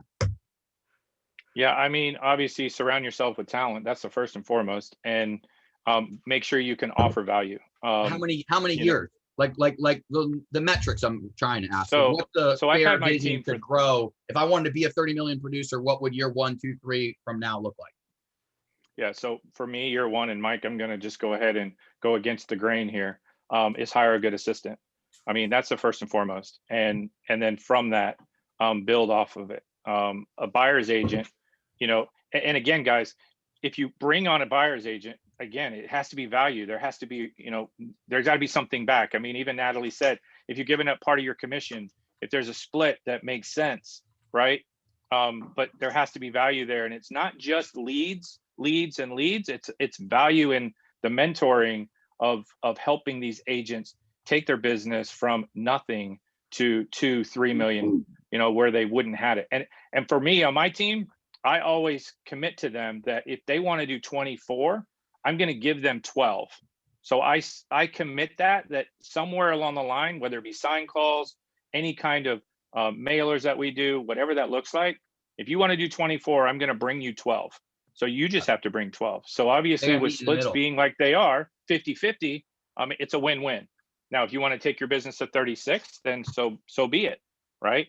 There'll be a time when they're taking it to a certain point where obviously it may come to a point where now they want to go on their own and be a Kathy. So I know that, you know, with me, it's just making sure to continue to pour value, and the team kind of keeps me grounded on that. I love it. Mike, since he mentioned you, I'm going to let you share. And by the way, no one has to agree here. You can all have different models and perspectives. Mike, absolutely. What do you think the trajectory, if I'm on the call right now and I do a few million and I want to get to 30 plus, what would be fair mile markers and what would like the steps be? You know, I think for us, you know, in looking at, you know, a lot of you, many of y'all didn't live through 2008 when we had the big crash. So yeah, that was huge. And I think you have to have a paradigm shift, right?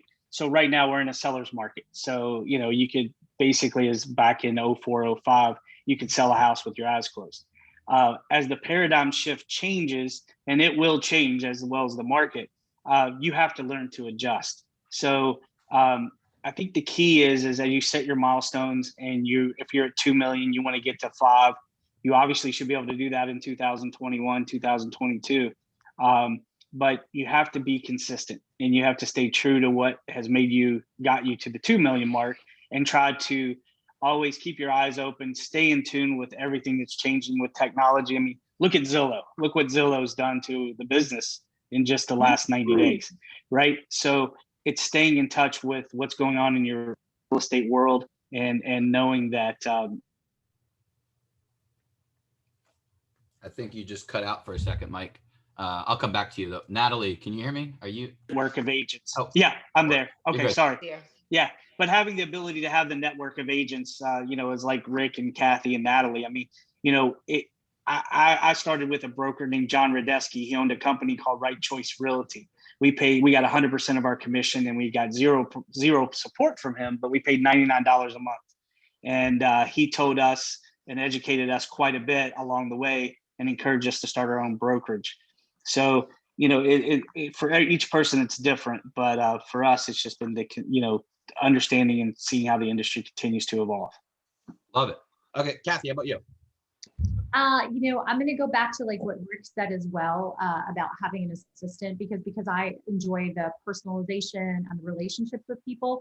If I'm stuck behind a computer typing emails and doing paperwork, it's less time for me to have conversations or phone calls with my customers and do those face-to-face things that I like to do, or spend the time on, you know, fostering those relationships. So I'm hearing you right, you hire them so you can keep your foot on the gas and they can catch everything behind you.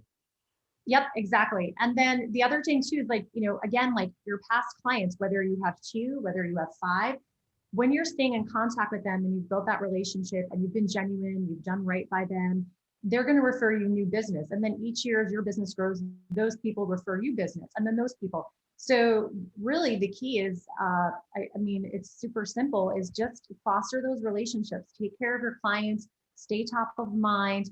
And each year as your business grows, your business is going to grow upon that. And if you just keep staying consistent with the follow-up and the authenticity and keeping your clients, near and dear to you, they're going to not forget about you when there's another agent. And so as your business grows, your referral base grows, and just keeps going on and just staying consistent. I mean, that's really the only thing that happened for me. I started, if you don't know me, I did new home sales construction for about 12 years. I worked for Data Weekly Homes for 9 years. And then I worked for another builder for a little over 2.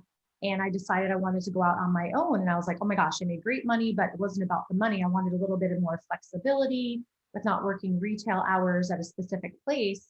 And my first year out on my own, I sold $12 million in real estate, which I was like, holy cow, I can't believe that. But it was because of those past relationships. And then my second year was like 20 something. And then my third year was 25. And, this year, over 30. So it's just the same thing. What I'm hearing is the answer to what I'm asking essentially, is really just patience. Like doing the same thing and continuing. It's kind of, you guys ever hear the example watering the bamboo, or you ever heard that phrase?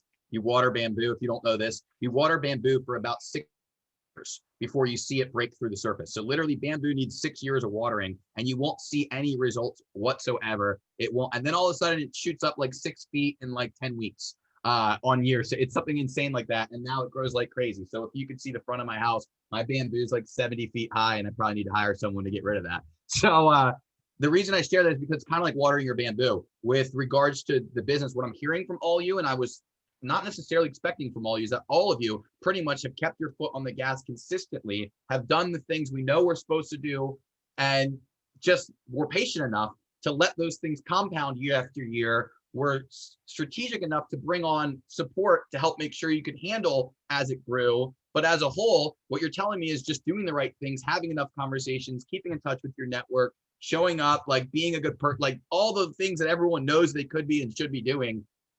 We'll put them on the right track if they keep their foot on the gas year after year. Is that a fair analysis or assessment? Yeah. Yes. Yeah. Natalie, let's go to you too, because I didn't let you answer this one. What I don't even remember what the question was specifically. It was what? Oh, Aaron, what the hell? It was about getting to where you are now. So that's not gonna help. Yeah, that's definitely not gonna. Well, I'm the one with the brain injury, so it's a little hard. No, I'm kidding. So let me ask a different question instead. Actually, let's go to let's talk about systems and tools, like tools, technology. Let's keep this one simple. Let's do like a rapid round. Top 1 to 3 tools, technology, systems, like something that everyone should be using. Apps, programs, systems, tools, whatever that people might not be using that they should download right now. I think we all said follow-up, boss. Follow-up, boss. I mean, how about a few more? I mean, we use a group chat. Sorry, we use a group chat in our for our team, and that's just primarily to stay focused at Ring Central, which is something that definitely allows us to, congratulate each other and obviously information that comes out. So Ring Central will be another one. I love it.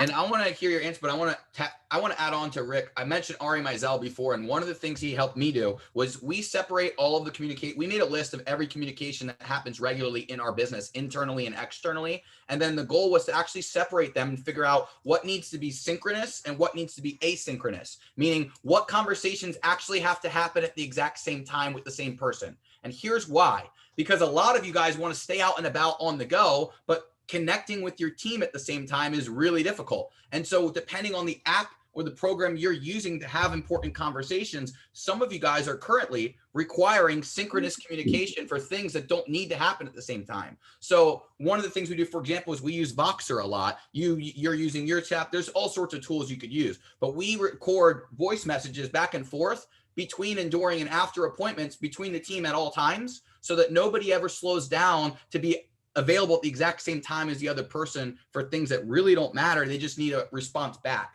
So if you have not thought about that, you may want to think about what programs you're using when the communication doesn't need to be synchronous. It just needs to get to them and get back, and you will save literally hundreds of hours by not stopping the entire team to talk about it. It's basically like driving, you're all driving cars and you have to stop those cars to converse, and then you get back on the car. There's a lot of you guys that could find ways to use things like Trello, Asana, I Voxer, like Asana. whatever your thing is, to consistently be communicating at whatever time they get on, so you're always in touch instead of trying to always stop everybody. What other tools are you guys? Natalie, you mentioned one. I know Mike, you tried to. Natalie, what else? What other tools, systems, technologies? I like Monday and Asana. Monday and Asana. What about you, Mike? We actually use, I guess it's old school, but we use a company called Real Authority. I would say 90% of every listing presentation that we go to has the Real Authority letter within their hand. So we educate our clients. We're in a pretty specific farm area, and it basically analyzes the entire market. So for our customers, we use Real Authority, and it's been an amazing tool. Love it. How about you, Kathy? Any We tools? use, we use Canva. I don't know if anybody uses Canva, but for our social media, yeah, so that's a great tool for Not doing just your. I love Canva, but Nikisha, who runs our events and operations, that she can hear me, I'll let her drop anything in the chat box. Nikisha runs classes on Canva, and if anyone ever needs to learn how to dominate Canva, she makes all the graphics except for this month's session, which I made, which is why it looks like crap. But all the other ones look awesome, except for your 4 beautiful faces, obviously. What other systems? Canva is amazing, graphic design, whatnot. I use Canva a lot. The other one that if people want to put stuff on social media platforms, because it is a lot of work to keep your Instagram or your Facebook going. I love Planoly. So that's a really good app that you can download. And what's great about Planoly is you can upload photos, you can upload anything you've made in Canva and spend a couple of hours, maybe once a month or twice a month, and schedule posts and things that you want to do so that you're not having to be on your social media every day, and you schedule things. And as everyone knows with social media, you've got to keep your page consistent, whether it's videos or, Insta stories, things like that. And then one that we love, and a lot of people probably use, Jojo and I use Slack a lot. Slack is basically, you can create channels for whether it's different properties. So for like my sellers, it's the address, it's like a hashtag in the address. And then buyers, it's the buyer's first and last name. You can upload documents, photos, anything you want to do in there. You can send a specific message, you'll call somebody out. You can share things with people through that. And so for me, every morning and every night, I check that. So that way, if Jojo and I need to talk, great. How do you spell that app? Slack. I'm not sure. Planoly. Someone, I was reading a question. Sorry, I don't know. Planoly. Planoly. Planoly. I think. Hold on. Love it.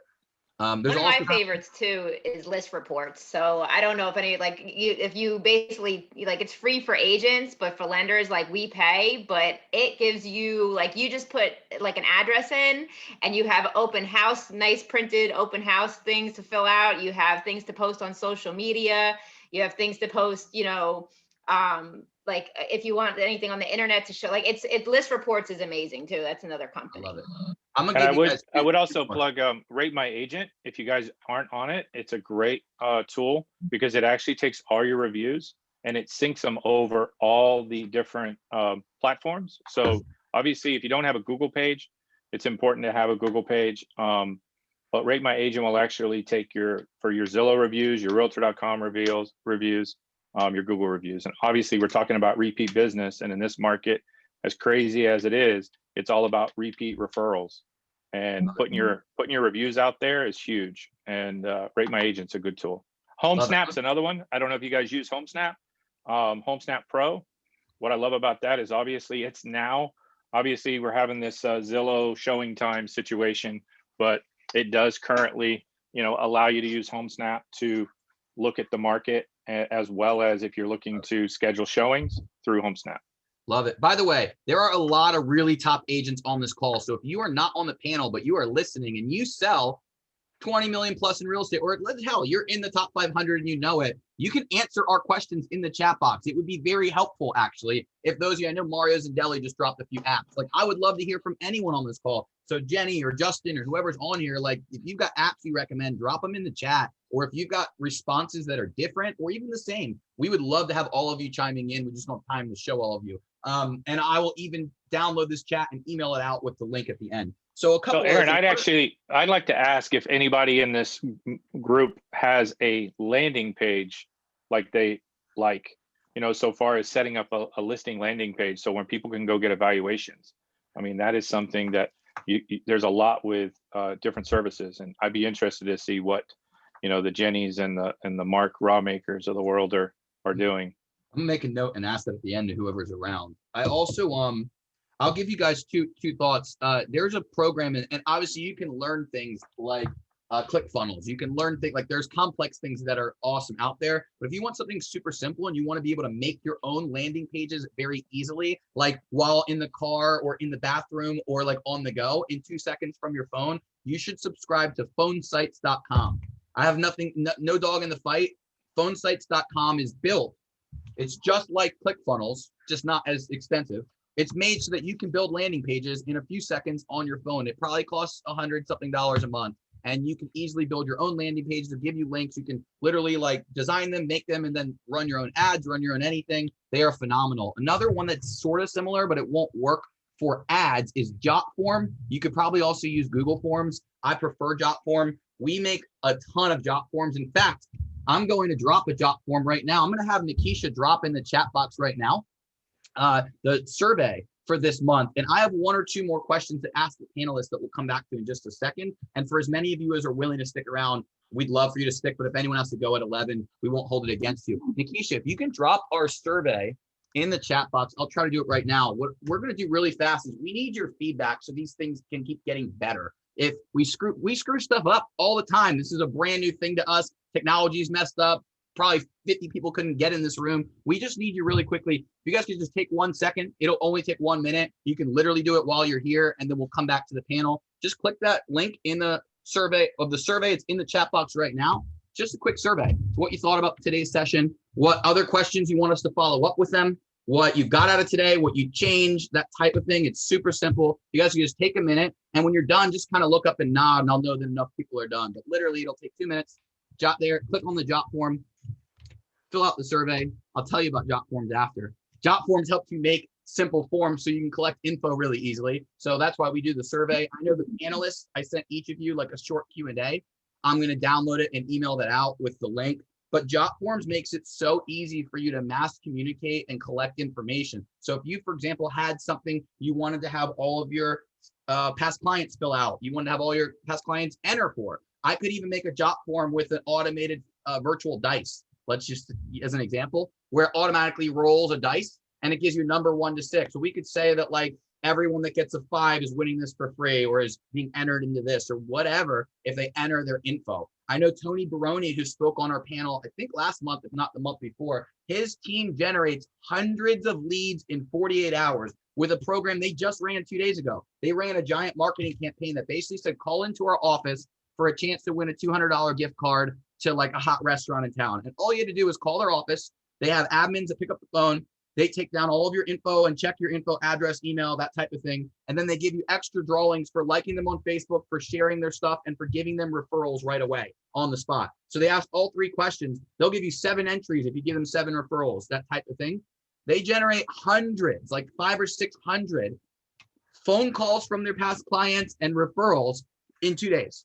By just having their team. It's not even them, it's their team answering the calls. I tried because I called it. So that's just a little idea for you, but that could be a Jotform. That could be something you click, they fill out. But anyway, if anyone could make sure you fill out the survey, hopefully you already did. Tell us you loved it. Tell us it sucked. Tell us it was awesome. Tell me you think my shirt's stupid. Whatever you want, we just want your feedback, positive or negative. I'll drop it one more time. So let's go back to the panel. So I'm gonna ask you guys 1 or 2 more questions.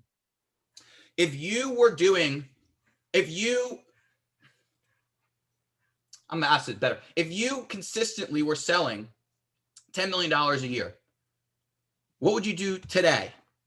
That if you knew you wanted to get to 30, like what would the first decision be? What should the people listening to this, what do you think? Again, we're all different models, but what would you do first? I know Rick is hire an admin, but what would everyone here do? And then the last thing I want to ask you about where your leads come from, where you spend your money. But what would you guys do first, Kathy? Again, just the consistency of getting in touch with however many clients I have that are local and just asking them to like have lunch, grab a cup of coffee, pop something in the mail to them. An idea I did last year, just to kind of share some of the things I do really quick, is it was a little painstaking, but again, I had an assistant to help. I was like, what can I do to be different? So I am really into like mindset and, positive vibes, all that sort of stuff. So I had custom fortune cookies made with my branded colors, and I picked out 5 really profound kind of like mantras or beliefs that I love. And I created a box that I put the cookies in with a little note that said, hey, haven't seen you in a while. I forget what I said. And I mailed them out to my top 50 clients. And it was just something cute that they got in the mail, totally unexpected, had zero to do with relationship.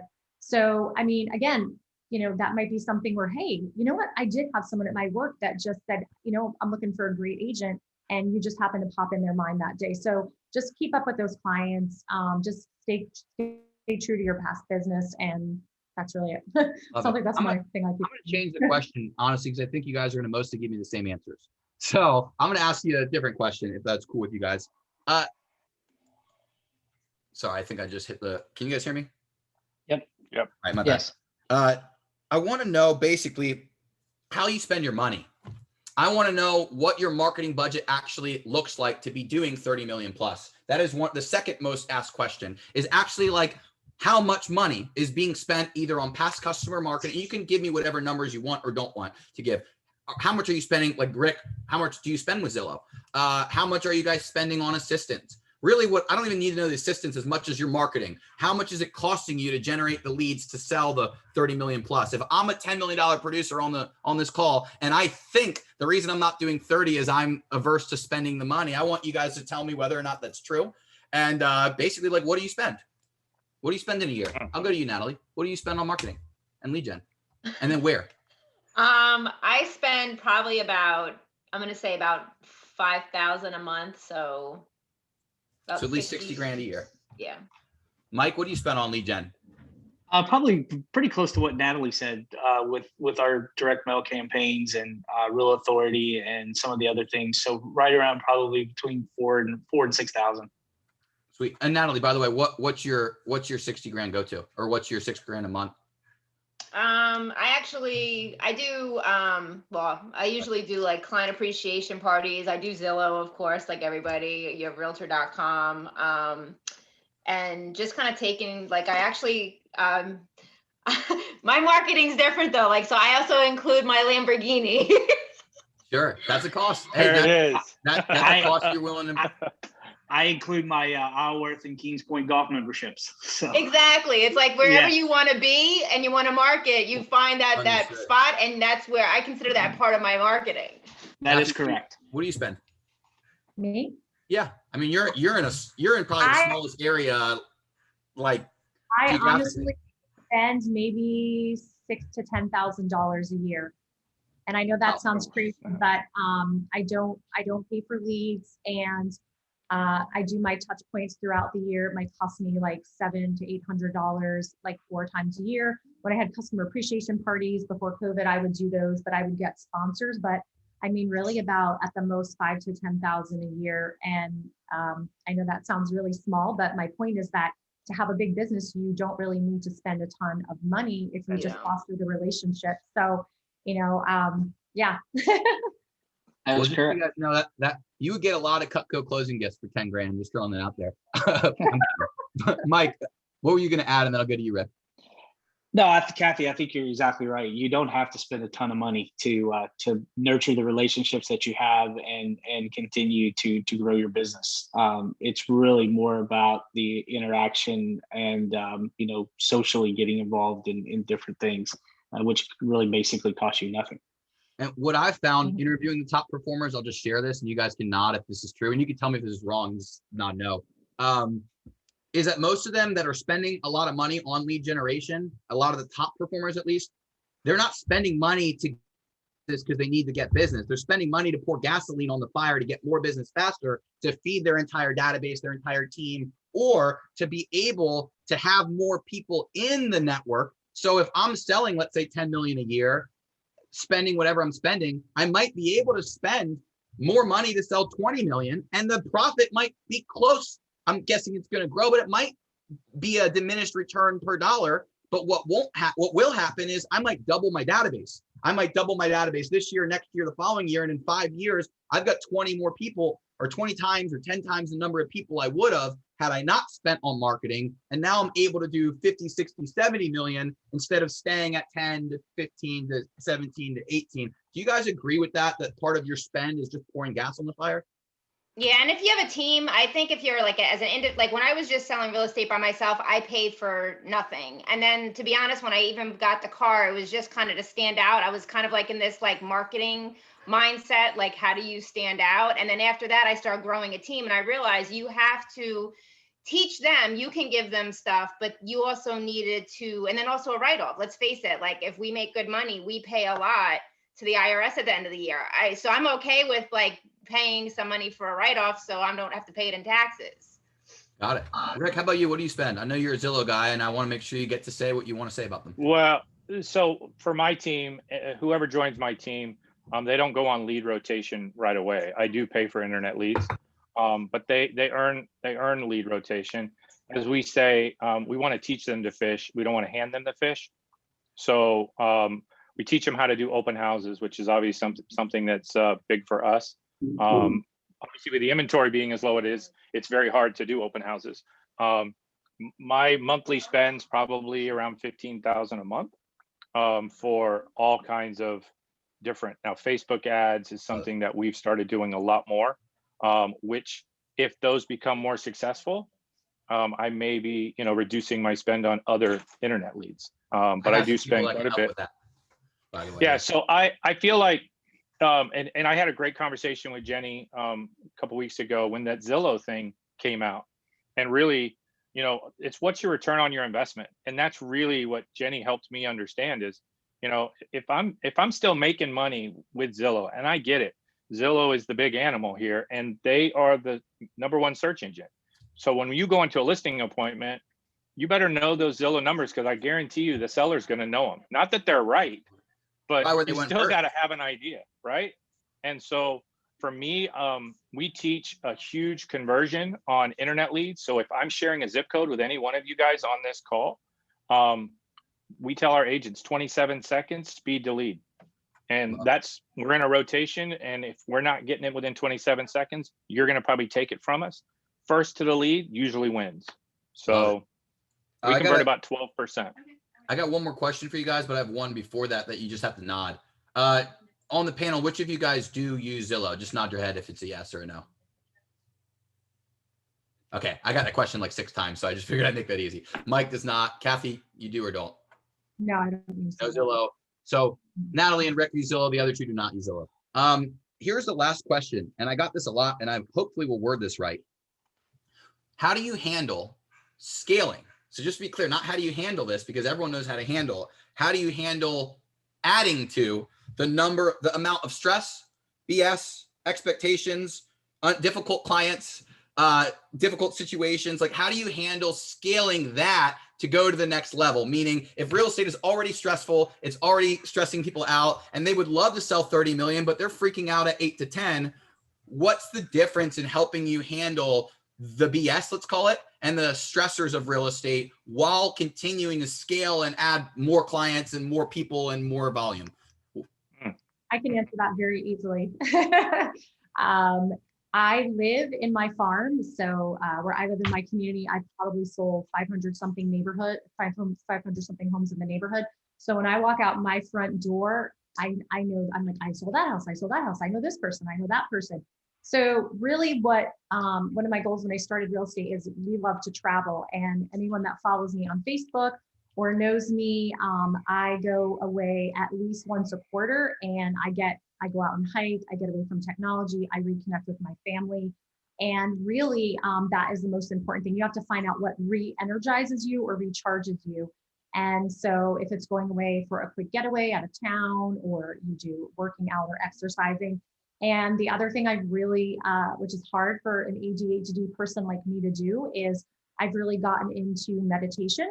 And I meditate 2 to 3 times a day, not like not that, but I find some quiet time to just settle my brain and relax, and just settle all the chatter, because my brain is like a bag of popcorn. It's like ding, ding, ding, ding, all day long. It's going off.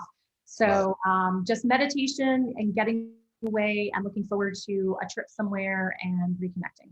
Love it. So I want to not just make sure I'm asking my question. I want to ask my question a little more clearly, because that's an awesome answer. Not just how do you handle the stressors. I want to know how you handle being okay with multiplying the stressors.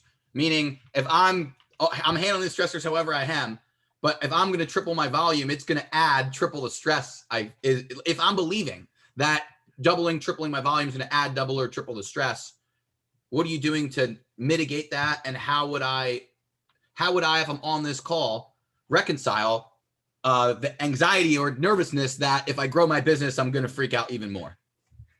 Mike, So I see you're ready. So I was just going to say, so far as Mike, I'm fortunate to have my wife that is my partner in crime in my business. And I think it starts with having a really good support at home. And I have that. So she allows me to be stressed and be out there. And if I need to be out 7, 8 o'clock at night, I've got that support. I know that I don't have to. Now I'm fortunate that, my kids are all gone away, and it's just me and my wife. And so I think you have to have a really good support, whether it be your significant other, your family, obviously your kids. But I think you also have to have a quality of life. So, and that's kind of for me why I've surrounded myself with agents that I know can be leaders on my team, and obviously with an administration as well. So, but I think to relieve some of that stress, it's, surrounding yourself with people that really appreciate what you do. I love it. Mike, how about you? So kind of like you, Kathy, I live in my farm area, and so we have 1,052 homes in my community. I walk my chocolate lab every morning for almost two hours. And, I'm seeing past, present, and future clients as I'm walking. And, I come home some days, and my wife, Teresa, like you, Rick, I have a soulmate that keeps me, I'm actually she's the one who stresses, because she handles all of the documents, the closings and things like that. I bring in the business. But the reality is exercise has been a big thing for me. I just went on a 3-day fast for the first time ever. So I was a little angry yesterday. So I'm glad I'm glad I'm past that. But yeah, balancing it out. I mean, we've been doing it, Natalie. I think you've been in it 17 years. I mean, it's a stressful business, right? We know that. I don't care if you're doing 2 million or you're doing 30 million. The stress is still the same for the most part. You're just either magnifying it or you're moving, but it's a good stress to have. I will say that. Yeah. Natalie, I want to go to you, but I want to share a quick one thought is just that they always say different levels take on different problems, and you're moving forward when you get a new level of problems. And so the people that are averse to adding more stressors probably need to realize that adding those stressors would solve so many of your other stressors. So meaning you're going to have more stress with more volume, but you're going to fix a lot of stress with more volume too. So more money, more staffing, more whatever. I mean, heck, all of you guys on this call pretty much have some support, and wouldn't have support if you were doing a third of the business or a quarter of the business. You might not have the same support. And so some of this just comes from piling on so you can grow big enough to eliminate some of the stress, to have other people helping with the stress. But at some level, you're going to have it, you're going to face it, you're going to deal with it, you're going to have to meditate, you're going to have to find your way to, or whatever you do, you're going to have to find your way to handle it. But the bigger you get, the more that some of the stressors will change. There'll be different stressors, but you'll probably graduate to new problems that weren't the same stressors. Is that fair? Natalie, absolutely. No matter what the business, the same stresses, the same issues we have, it just might be multiplied because you have a lot more transactions, but the way you handle it is still exactly the same. And one thing I've learned is nobody dies in real estate. And a big thing for me too, with the people that are out there, it's nice to be in a point where you can turn down business, but don't waste your time on toxic clients, whether it's buyers or it's sellers. They will suck you dry. They will run you through the ringer. They'll waste your time. And for that negative energy that you're getting or that pushback, you can go get 1 or 2 more clients that will really, make you feel good and positive, and not drag you down. And you'll be way more productive as well. So Love it. Natalie, let's let you tell me about how you handle the stress and what your advice to agents would be. How I handle the stress is I go to the beach. I'm a water person, so that's kind of like how I like to, when I start feeling like I'm super overwhelmed, I will give my time, like that time to myself, and then rethink and recalculate and see if I can do better delegating, or if I really need, so because you can always scale up business and scale down business based on how stressed you are, like we're in that business where we can have it all or have hardly anything if we want, based on sales, and so I kind of, go with the flow on how I feel. So if I now that you keep going and going and you're doubling, my thing is the beach and just kind of hiring more people that are going to make my life easier. Love it. Love it. All right. So I'm going to let everyone sit around and ask questions for anyone that wants to book. Can we give a quick round of applause to our panelists? We'll just clap in front of the screen, let them see that you're clapping. They did an amazing job. This was awesome. I'm going to email this out to everyone as well as their responses to the questions we didn't ask, but I am going to open up for Q&A to anyone that has more questions. In just a second, let me hit this button. That work. Yep. I think a few people had questions. I don't know if you want, I remember they were asking like how to get through the current market right now. Oh, sure. I got some to definitely go into with you guys. In 1 second, I think that just worked. Okay, you should be back in normal view. Here's what I wanted to do before we let you guys open up for Q&A. I just want to get at least 3 takeaways from the group. What did you get out of today's session? What was your biggest takeaway? What did you learn today? What did you hear today? Or what would you just reminded of that you're supposed to do? If you could just raise your hand literally virtually, there's a button to raise your hand, or you can just wave it in front of the camera. I'll try to scroll through and call on a couple people. Scott, is that you raising your hand?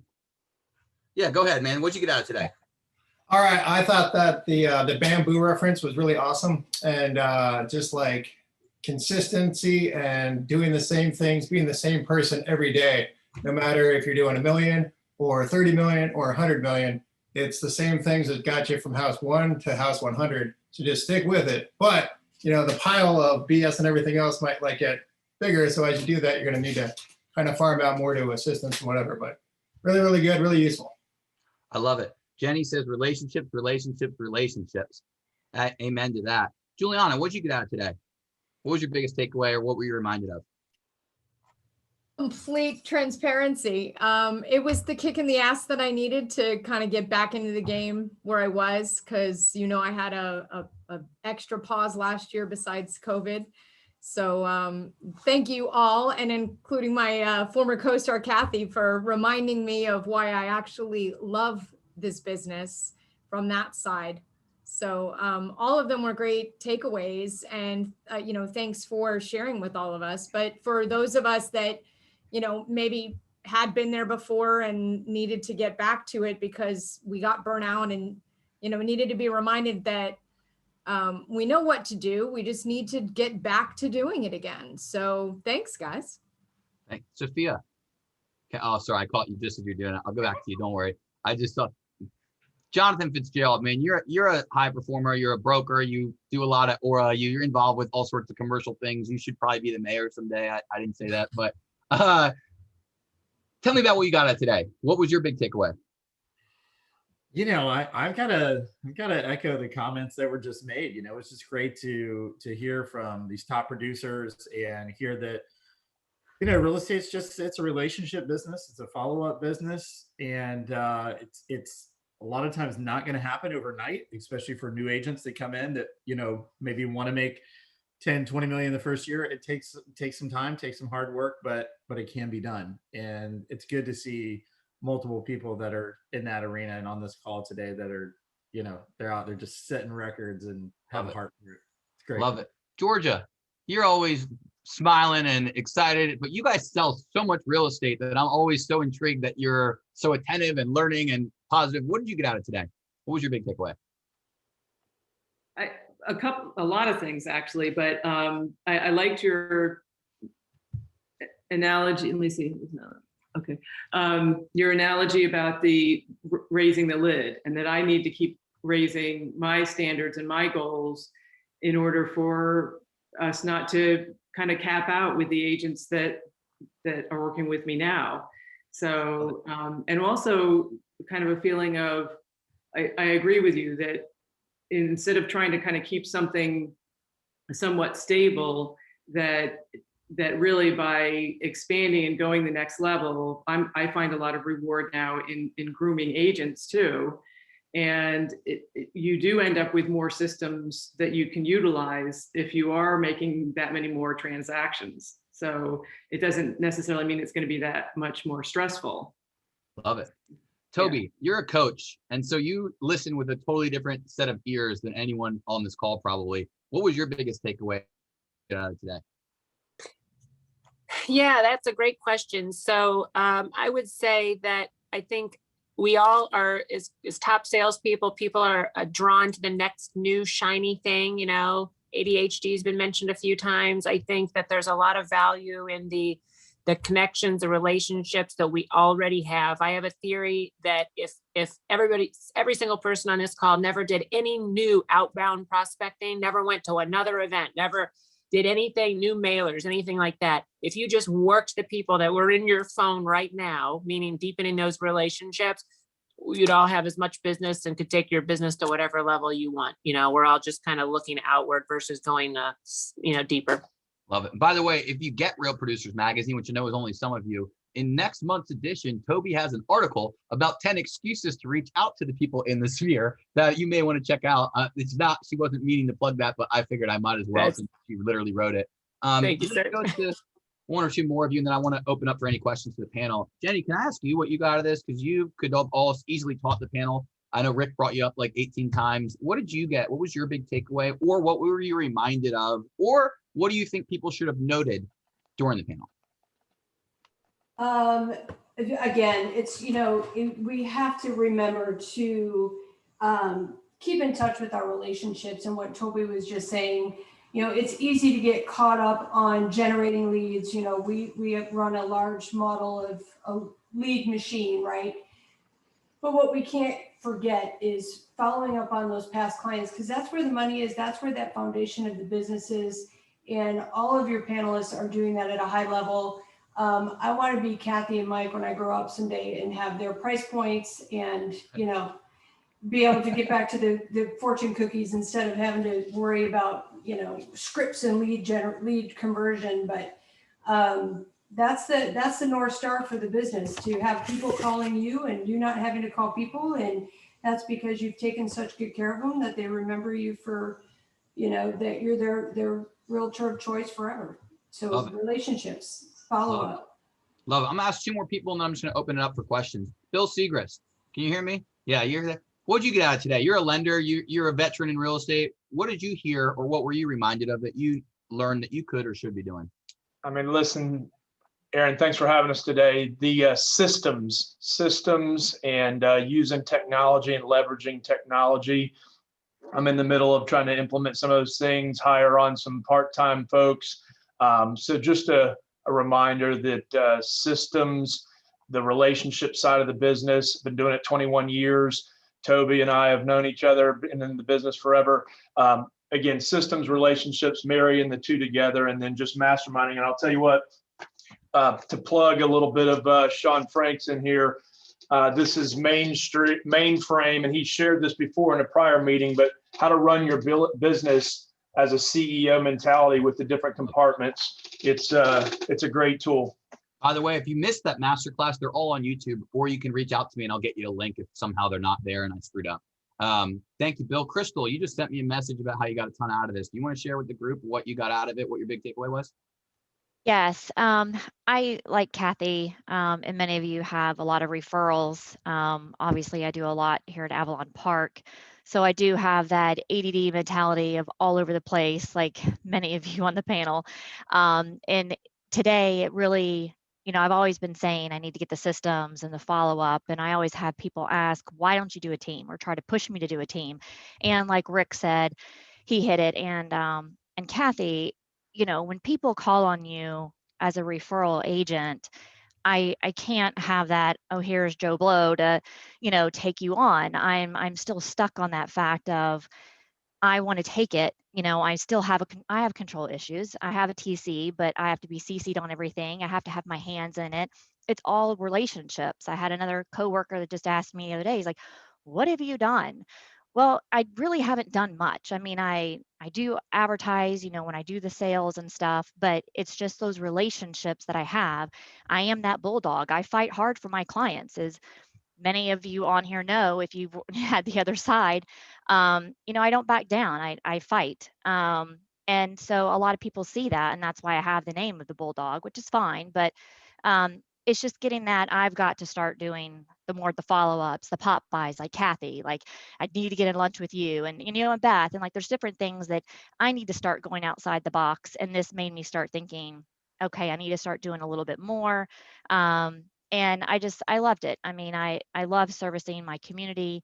I love the relationships, but obviously I can do more. A lot of us can do more. And it's finding that time. And like Natalie, being at the water, I go down to our condo in Hutchinson Island and go boating, and that's my getaway. I have to. I have too much stress on my plate to deal with, and that really clears your mind. And I need to talk to Kathy about how she does that, leaving so much for so long on her trips, and how she manages that, because that's huge for me on not having that team. How do I handle leaving? Because it seems like every time we go somewhere, and I'm sure a lot of you feel that, that person you haven't heard from is called, I want to list my house now, or I want to see a house now. And you're like, of course, like, where were you when I was here? Now you want it when I'm leaving. So I need that flexibility as well. And, I have even my husband and everybody. That's why you need a team. That's why you need a showing assistant, a buyer's agent, or whatever. And so I struggle with that. And I've been struggling with it for years. And Jenny's told me, Ray, Lopez, Rick, all them, when we've had master classes, you need to do that. And I'm still not there. I struggle. Well, that's why we do it. We appreciate you sharing all that, and thank you a ton. I'm glad that you're here and you got a lot out of it. So thank you. I'm gonna really quick, Octavian, can you hear me, man? I just want to show the studio real quick. We plugged him in the beginning. He's one of our sponsors of today, but Octavian's got a really cool studio that I'm just gonna spotlight really fast. Octavian, look up real quick. Let everybody see this awesome studio. And he's Real Estate Imaging Pros. They have a phenomenal studio, literally state of the art with everything. You can find them on our partner list. Do you have a big takeaway from today that you want to share? Yeah, so this business, my business, and it sounds like most successful realtors' business is about relationships. I'm sitting here surrounded by tech. None of it really matters as much as my relationships with my clients. I spend very little on marketing. It's 100% word of mouth, 100% word of mouth. I do a good job for somebody, they refer me to somebody else. So my background is advertising. So I have a bunch of big name clients like Sports Illustrated, Wyndham Destinations, Ritz-Carlton, and I didn't get any of those clients from anything I did, from sending out a random email. No, I just, somebody I knew hired me for this job. I killed it, and then they hired me to the next one. So love it. I love how it applies to everyone on this. So here's what I'm going to do. Panelists, by the way, if I'm keeping you, you can jump off anytime you need to. But those of you that can stay, I'd love you to stick around. Anyone that has a question for the panelists, we'll just open it up now. You can literally raise your hand physically or virtually. I can't tell if it's a hand raised, Sophia, if your hand's just up, by the way. So if you want it, raises. Anyone have a question that you want to ask the panelists? Raise your hand in front of the camera, wave it, or hit the little virtual hand raise button, and I'll call it. Or I'm just going to start picking people that are still here and looking. Ferris, what do you want to ask the panelists? You got anything or a big takeaway to share? What do I want to ask? Operations wise, where did you guys source like your first admin or, employees? Like your hiring, did you go through Indeed? Did you go through, just online, Facebook posts? And by the way, before all four of them answer, I'm going to plug that I believe all four of them are hiring. Tell me if I'm wrong. Shake your head no if you're not. All four of them are looking for talent in the right places, I believe. At least three of them told me that. I should say three of them told me that. I shouldn't make that assumption for Kathy. I forgot we didn't talk about it. But I know that at least three of them are looking to hire the right people when they're the right fit. But where do you guys go to hire? Who wants to tackle that first? So I, interestingly enough, when I was at Keller Williams before I left, I put in my notice I was going to mainframe, and my admin, Jojo, was the assistant market center coordinator there. And so she was looking for a little bit more flexibility, and it kind of just happened very kind of like organically. And we just did a personality assessment test. For me, it was really important that She didn't want to be in real estate.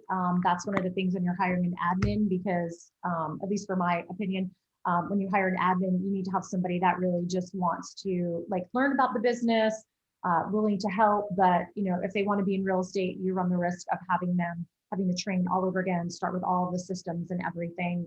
Or maybe someone that was in real estate that's like, hey, I still want to be in the business, but I don't want to do it anymore. And my two amazing brokers helped me interview, because I'm like a person that goes with my heart. I'm like, oh, they're nice, they'll be fine. So, I'm like, oh, I like them, they're fun. And they just asked all of the like questions that I'm terrible at asking. I'm like, oh, I like you, good, we're good. So yeah, so that's how I got mine. Very high tech. Love it. Any of the other panelists that are small want to? So I actually, I used Indeed, believe it or not. And it was a great tool. I put together a profile of what I was looking for, and they helped, obviously vet some of the resumes and information. And then what was cool is it actually gave you templates that can send out, and narrow those down. So then you would do potentially phone interviews. I did disc profiles, obviously, to get an idea to make sure it is a good fit for an admin. And so, yeah, and then I think when you do an Indeed, it actually will create a Facebook as well for hiring that you can put on Facebook as well, on your business page or on Facebook itself. I use Facebook. Okay, well, there you go. You use Facebook. Any other? I post on Facebook. Love it. Any other questions out there that you want to ask the panelists that are still here? I want to be respectful of the time, so I'm going to wrap this up in the next 2-3 minutes either way. But any other last questions that anyone wants to leave us with? Raise your hand literally, or you can hit the virtual hand raise. Edwin, what is your question? Then I got you next, Jeff.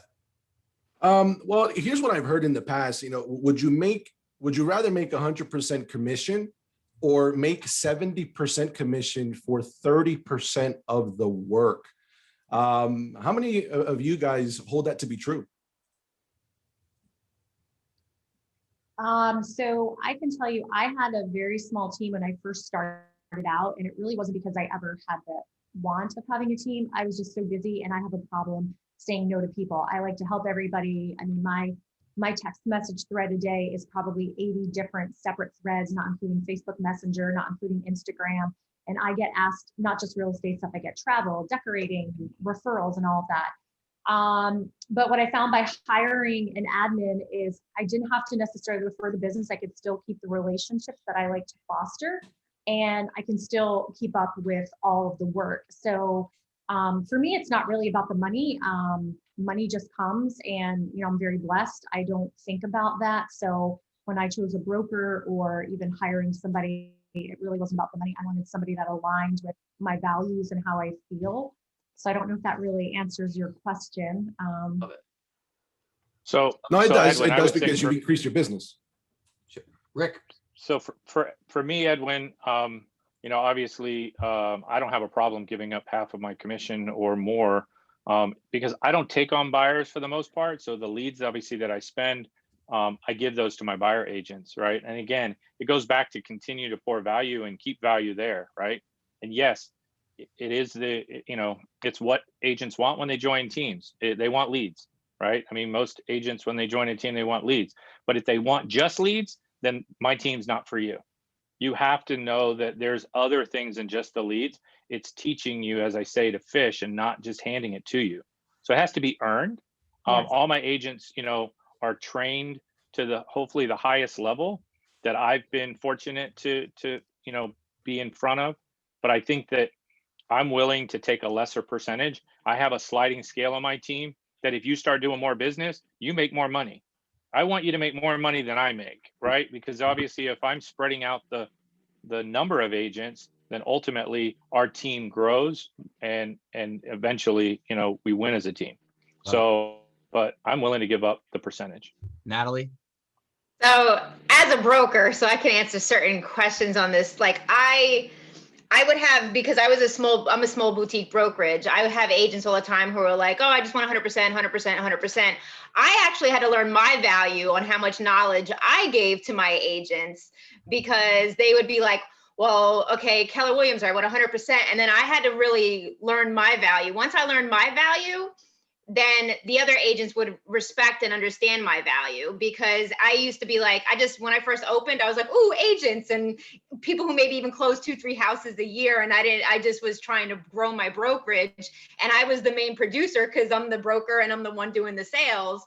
So I even had to learn that, they're going to want value, right? So how do I give value? And then also where they value me and they accept that I'm going to take a certain percentage because I'm giving a lot of value. Love it. Hey, I'm going to ask the 37 of you that are still on this for a favor. And you don't have to do it, but I'm going to ask as many of you as are willing to. You can pull out your phone right now or whenever. Just hop on to Facebook. The last post on my wall is all about the idea of getting the top agents to actually share what they're doing instead of just being super competitive in a setting that has basically no strings attached and no obligations, no costs, and no ulterior motive. I would love if you could just comment on that status, ideally with what you thought about today's session or masterclass in general. But really, if you comment anything, it's going to be helpful because it's going to help it spread. But I would love just the feedback from this session or any session on the concept of Masterclass Orlando and what you think about it. Because it's not always perfect. But before we had Masterclass Orlando, there really wasn't anywhere where people came and taught exactly what they're doing, especially not independents and boutiques. Maybe if you joined at Keller Williams, you could have heard from Kathy or Rick or something, or maybe if you were at Mainframe, you'd hear from Kathy now, and you guys get what I'm saying. But there's very rarely do you get a chance to hear from all these people with different brokerages, with different business models, and definitely rarely the independents with no ulterior motives. So I would love just if you guys could do me the favor of just dropping a quick comment on it and what you thought about the session. Anyone else have a question you want to ask or a takeaway you want to share? Raise your hand just physically or virtually, and I'll tap. Oh, sorry, Jeff, I know you wanted to. Let's go to you. So we're viewing this from the outside, right? As a vendor, and to create a sharing platform like you guys have is pretty amazing. And the vibe from like these top producers, and everyone talks about leads, but I think in the core, for Rick, for Natalie, for Kathy, for Mike, in their core, they still hold that they're helping. It's not a lead, it's a family, it's a person with a dream, right? That they're not just looking at it as another, like their lead factory, right? They're looking at it as they're helping people.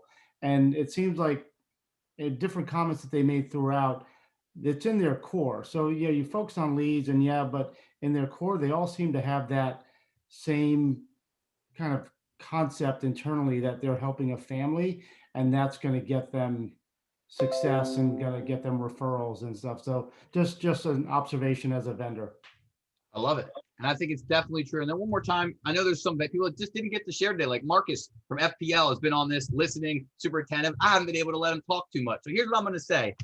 I'm going to drop one more time into the chat box our partner list. I highly recommend you download it, check it out. You don't have to do it right this second, but click it, download it before it disappears, and take the time to reach out to a few of these people, especially ones that you don't know. I guarantee you that it'll be worth knowing these people. They're all referred by other top producers. But anyone have anything last second you want to share, say, or ask before I shut this thing off? Anyone else? Hey, Aaron, I just want to say thank you for giving us this platform. Obviously, we've been thrilled to have this opportunity. I know I speak probably on behalf of Natalie, Mike, and Kathy.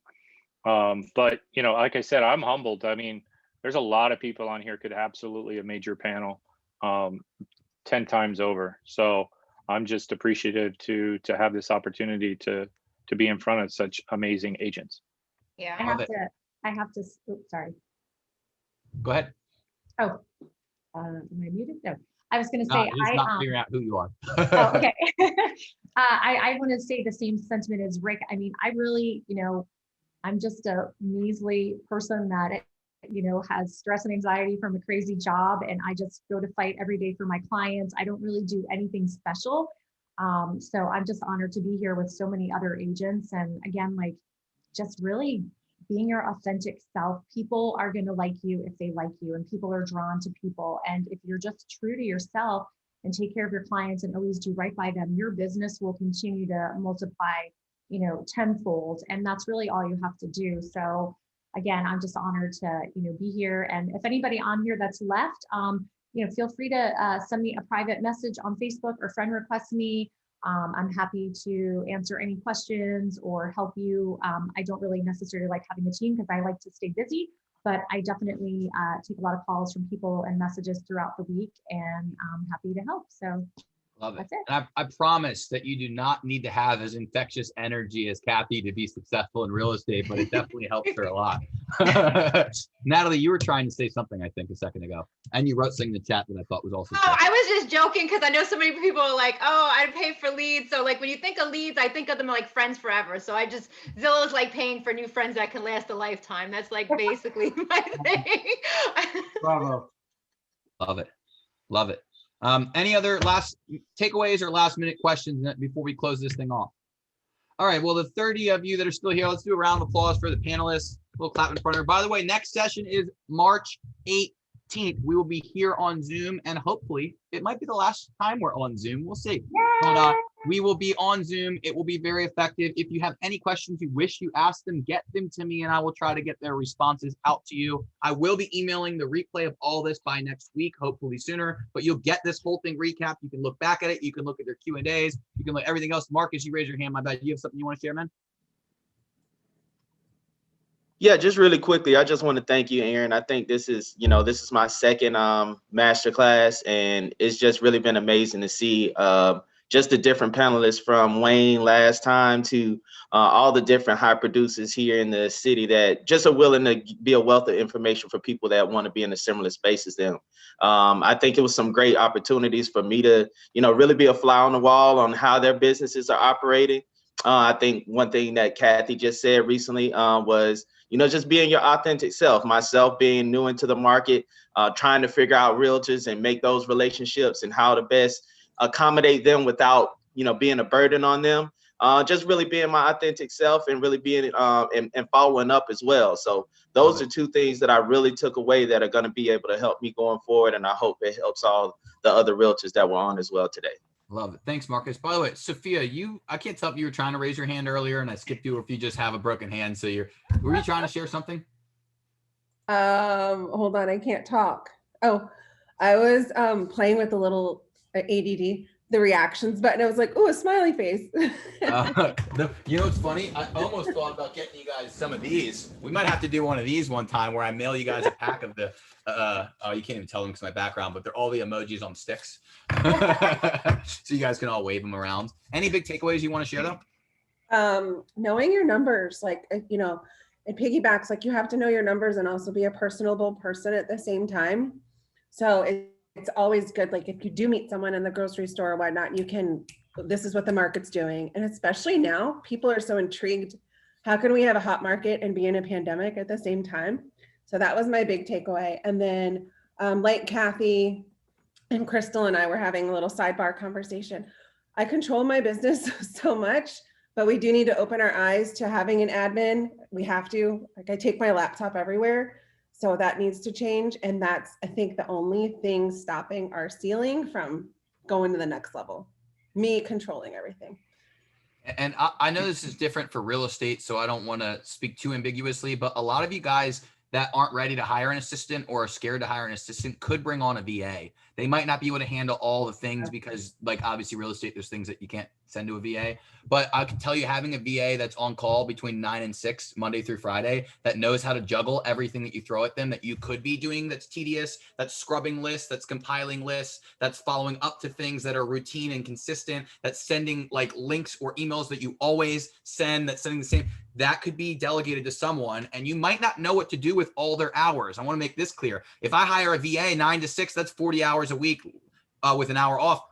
Do I need to have 40 hours of work? No, I need to be willing to pay the service, whatever the flat rate per month I'm paying is, in order to have someone always juggling stuff and able to handle things. So for me, I bit the bullet of hiring a VA before I knew what to give the VA, simply to know that for this amount per month, I know that there's nothing I have to write on a list to do when I'm back at the desk at the end of the day. It's something that my team can do with a quick voicemail, a quick message, a quick whatever. I can be running through an airport, getting into a cab, walking through New York City, and anything in my business 9 to 6 can keep moving. And I'm not slowing it down. I'm not a bottleneck, and I'm not a cog in the wheel, or a clog in the wheel, I should say. So just a little thought there. Anyone else? Any last things you want to share, or panelists? Anything you want to make sure you leave with that we didn't ask you or let you say? Oh, just that I'm expanding to Claremont. So if there's anybody that you know that's looking to start a team in Claremont, I'm looking for an agent there. So love it. But thank you guys. I'm gonna have to jump off, Aaron. So I appreciate you. Thank you, guys. Yeah, y'all Take care, guys. And then one thing I'm going to say for whoever can still hear me. Bye, Jenny. Whoever can still hear me, I'm going to share one thing. I'm going to plug someone who's still here. Bryce Morrison. I know you can hear me, Bryce. Bryce is a travel planner. He runs Food and Wine cruise planners, Food and Wine cruise planners. But it's not just cruising. He does all types of travel. And the reason I'm mentioning this is because he is planning wine walks all around Central Florida. And it will probably be in the areas many of you have clients or farm areas in. There's probably a way to overlap with him for a client appreciation event, or at least a reason to reach out and invite clients to something, a reason to touch base with them. This is for the vendors too, but a Winter Park wine walk or a Sanford wine walk or whatever the different ones he's doing would be a really easy thing that you could be marketing or collaborating on that might bring value to your partner. So I thought I'd plug that because I see it in his background. So check him out. His info's in the partner list. Anyways, I'm going to shut this thing off. And usually I know a lot of you guys stick until I turn it off. And I don't want to make you guys stay till noon to hear nothing. So thank you guys a ton. Appreciate you guys. Marlon's down there, but anyone who needs video done, hit Marlon up. His camera's back there. I didn't let him walk behind me all day, but I'll give him a plug. And I just want to say thank you to everyone for being engaged, for helping, for contributing, and really for keeping Masterclass going, because the truth is it could have stopped in the pandemic and it would have been really hard to get back going. And we have not skipped a beat. In some ways, I think we have better attendance online than we have live. And we are looking forward to getting back live soon. So thank you guys. Thank you to the panelists. Thank you to the sponsors. Thank you to the partners. And if there's anything that I can do to help you or any feedback, let me know. The feedback survey, so you know, I forgot to say I'm going to send $200 to one of the people that fills it out. Probably should have mentioned that when everyone was on. So if you haven't filled out the survey, you should probably fill it out. You'll have a really good chance at winning $200. And otherwise, thank you guys a ton. Make sure to comment on that status on my page. Tell us what you thought of Masterclass. And otherwise, take care, guys. Go crush the day, and I'll see you guys at 30 million.